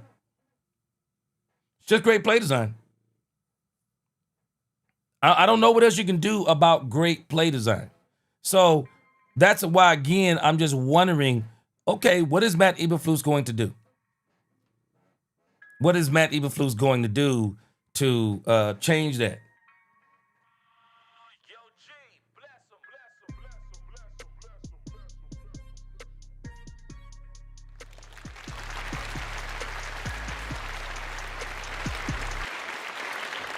So that's kind of where I am. Let me read some of you guys' comments.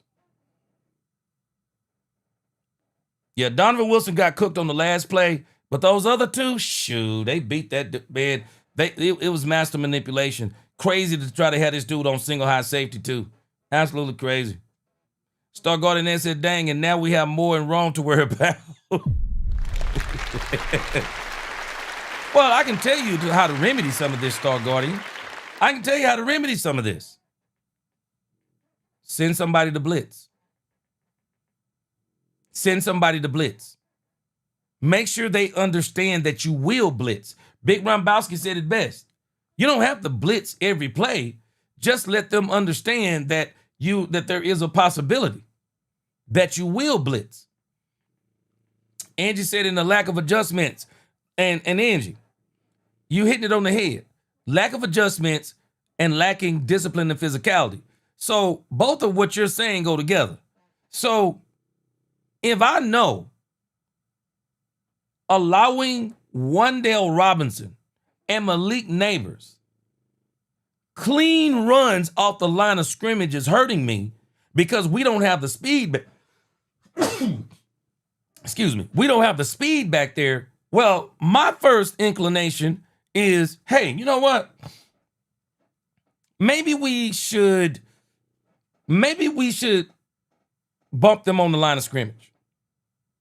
Maybe we should get some jams on the line of scrimmage. Maybe we should stop them from just getting clean runs off the line of scrimmage. Maybe we should stop them from doing that. That's what I would do. The lack of adjustment and the hard-headedness to me is to just keep allowing them to run and to keep putting Donovan in single high and not to send somebody blitzing. Bro, you already getting beat. You already getting beat. Choose how you gonna get beat. I'll tell you how I'm gonna get beat. I'm gonna get beat in coverage. I'm gonna get beat in a blitz. I'm gonna get beat. Terry Tatum. That's all film study. Exactly. That's the same thing I said, Terry Tatum. This was film study. They looked at that doggone Philadelphia Eagle game and they said, Russ can make those throws. Jalen can't. Jalen can't make those throws that Russ made. Not consistently. He might be able to throw 1 in 7 throws, but doggone it.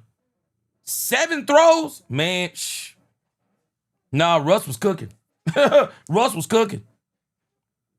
Russ was absolutely cooking. And the crazy part is we never adjusted to the cooking. We never adjusted to the cooking. Kevin Edwards, G, he said, right, G, hit him on the line. Yeah. Hit him on the line. Murphy Anderson said they were in base with 3, not coverage linebackers. Should have seen 2 linebackers, 3 safeties. 2. Everybody should be using. Hold on. I'm trying to read it, Murphy. Hold on. Everybody should be using playing their zone and not the man. Neither safety was not deep enough. And the bad part is, Murphy, not being deep enough, but the play design was so crazy. The play design was so crazy. And I see what you're saying. You said play their zone and not the man. And it seemed like to me Donovan was trying to play his zone. But another part of this is it's like they were underestimating Russell Wilson. Okay, the first time he did it, they were like, oh, no way he can do it. He does it the first time, they go, surely he won't do it a second time. He does it 2 times. Oh, surely he won't do it a third time. Hey, man. I'm telling you, if I'm Brian Schottenheimer, I'm like, hey, bro, man, you got to do something. You got to do something to disrupt this, man. Bam Bam said, everything gets passed off in the zone. He said, Dono should have been looking left because that's Hooker's play. Trevon could have helped out, but this is a consistent problem with Dono for years. Bam Bam, I'm with you on that. But, man, I'm sorry. I got to give it to the Giants.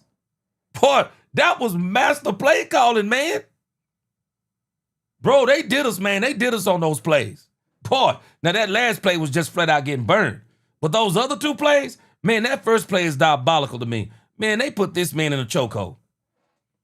This man basically had to choose how he was going to get toasted. Which way you want to get toasted, left or right? Because we got you on both sides. You run the neighbors, we got you with Wan'Dale Robinson. You go to Wan'Dale Robinson, we got you with Malik Neighbors. Boy, it was a no-win situation in those 2 plays. But the last one, that was him. That was absolutely him. Newhouse fam said, play Shamar James, Leo Fowles, Zion Childress, and Blue. Stop playing with me, Eberflus. For sure. Yeah. Yeah. Kevin Edwards said, yeah, I miss Darren Woodson. Man, Darren Woodson could play cover real good. And I think somebody mentioned it earlier. We don't have a lot of speed in the secondary. And that is a problem. We don't have a lot of speed in the secondary.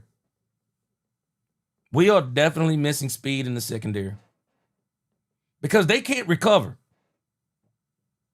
I mean, what is Eberflus going to do? Play them all super, super deep? Well, you play them super, super deep, they're going underneath on you. There's nothing else you... I'm telling you, the Cowboys have got to come up. They have got to come up with a plan to stop this, because I'm telling you, if you thought Dayball was diabolical, shoo, Ben Johnson is salivating right now, bro. Yes, sir. The Saturday said high safety, not on goal line. Might as well just get him 7. Yes, sir. I don't understand it. Angie, I think so too. How about letting Marquise Bell and Wanye Thomas play? Hannah said, from a scheme perspective, Diggs missed the play by allowing Neighbors inside position when he came up and then jamming. Run, Hannah, that's the part I'm not understanding. Why come up and you not going to get a jam? If you notice what the Philadelphia Eagles do very well, they always try to get a jam on the wide receivers coming off the line. They always try to get a jam, especially when they get those trips. They try to get a jam because they know it's going to be some kind of pick play. Charles Washington said middle linebacker might as well pull back to clog the middle of the passing lane. Yeah, the Cowboys, man. Cowboys may ought to look at putting an extra defensive back on the field. Murphy said you're not supposed to play the man in the zone. Yeah, he said, and that's the issue. You want the play to happen in front of you. Man, and you know what, Murphy, I'm telling you, I'm giving this dude Russell Wilson, man. I'm giving this dude so much credit, though. Because this dude was manipulating this man with his eye. Tell me that second play wasn't insane. You have a man to do a dig route or a comeback right there in front of Donovan Wilson. Right there in front of him. Donovan think you looking at him. And you throw it right over top of him. Man, that's bro, that's just master play calling, man. That's just master play calling. I gotta give him credit on that play. That play is diabolical. You think he looking at one receiver, he looking at the receiver behind him. They're running in the same direction. He hits the receiver behind him. Boy, that's dirty work, man. That's dirty work. I don't know. I hope all the teams go and look at what Brian Daboll did to the Cowboys. Because, boy, that was dirty work, man. That was dirty work he was putting on them boys. That was dirty work.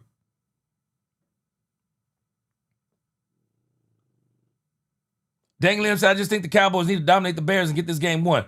Dang Lim, I think what they need to do is dominate them up front. And they gotta get more pressure.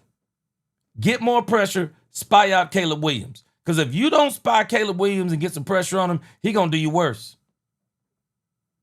Caleb Williams gonna do you worse because he can run the ball. He gonna do you worse. Man, I'm just telling you, man, boy, them play calls was crazy, man. That last one, that's Donovan Wilson. But them other ones, boy, that's stupid dumb, man. Boy, that is stupid dumb.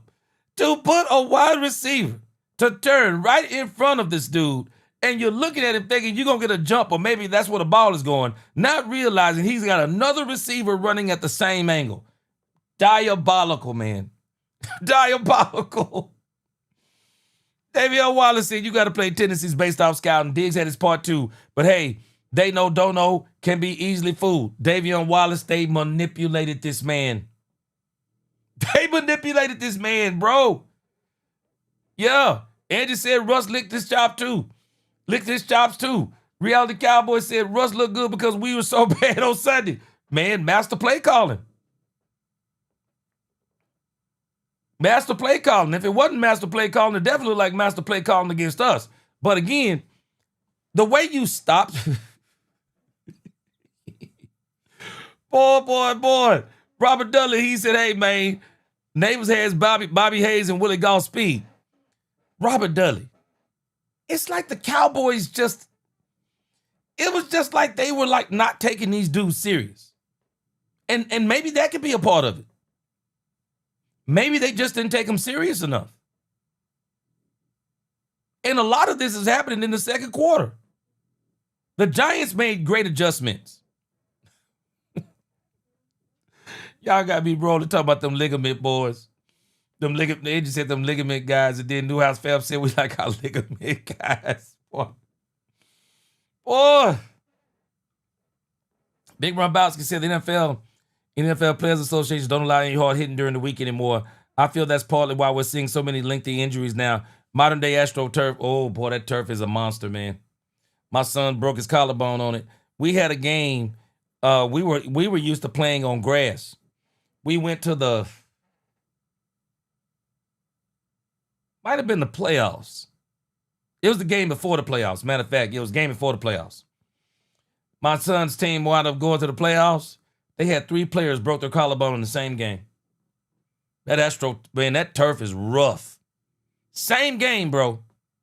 Because we were not used to playing on it. We played on grass, and all the teams we played on grass. We get to the last game of the season.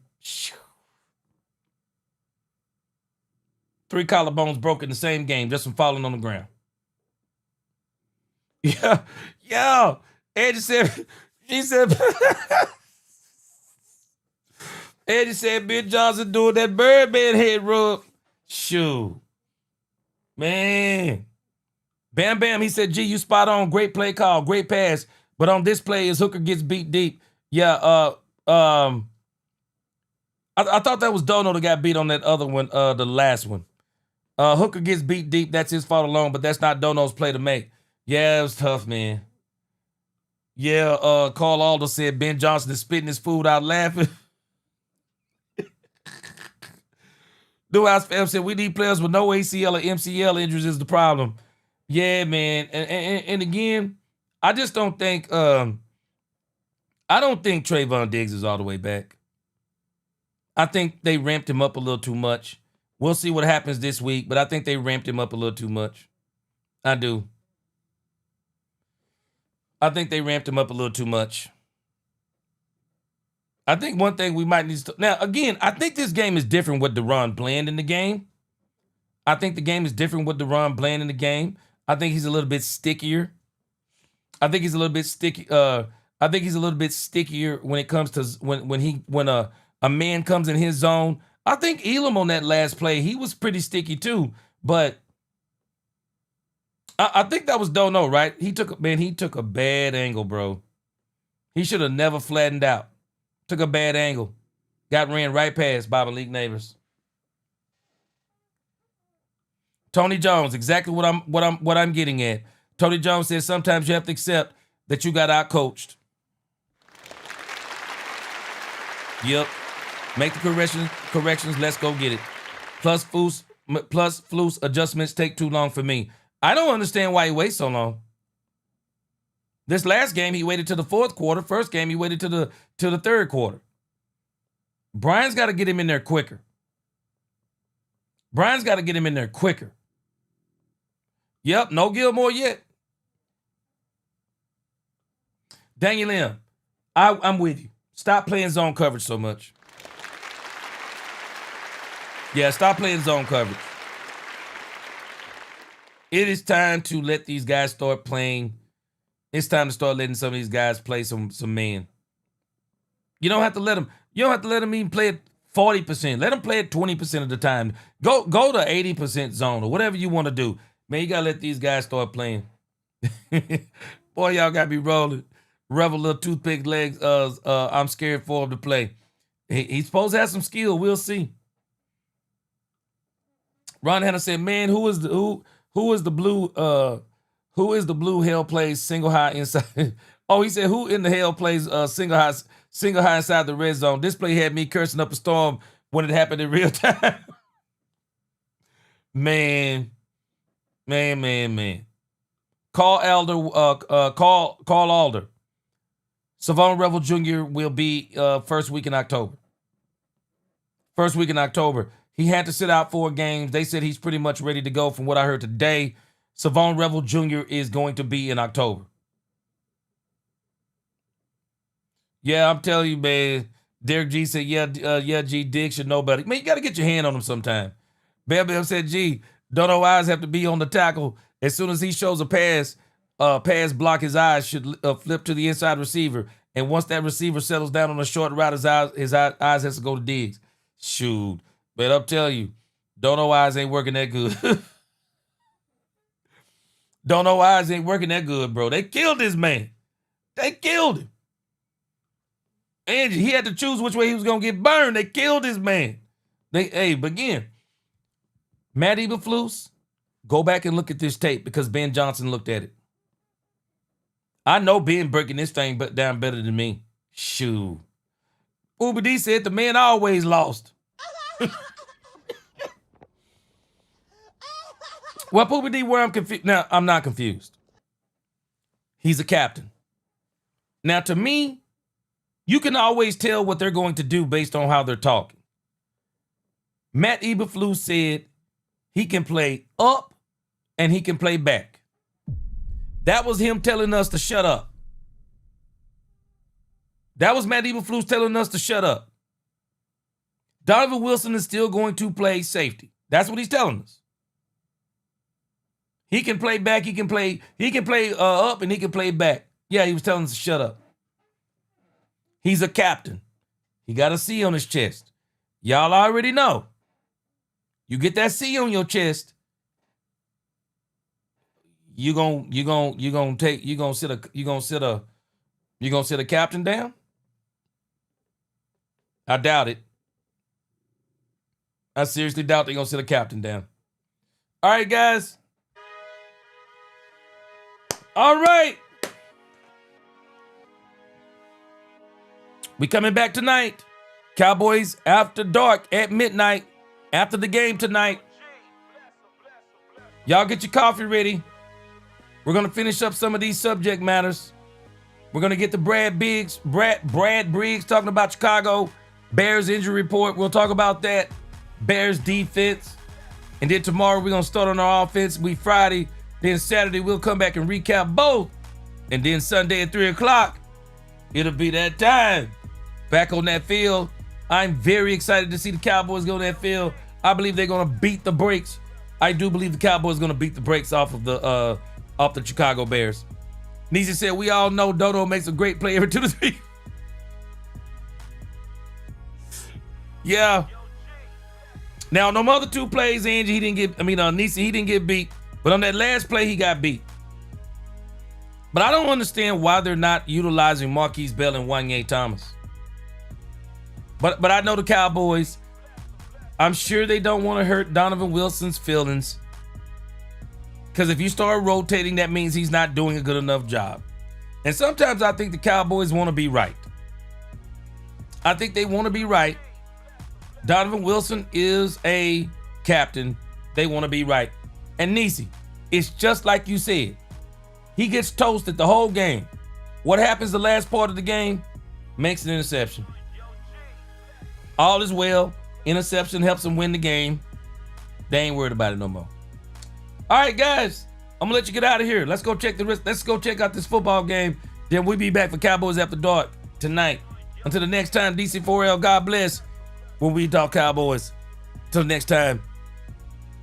Peace.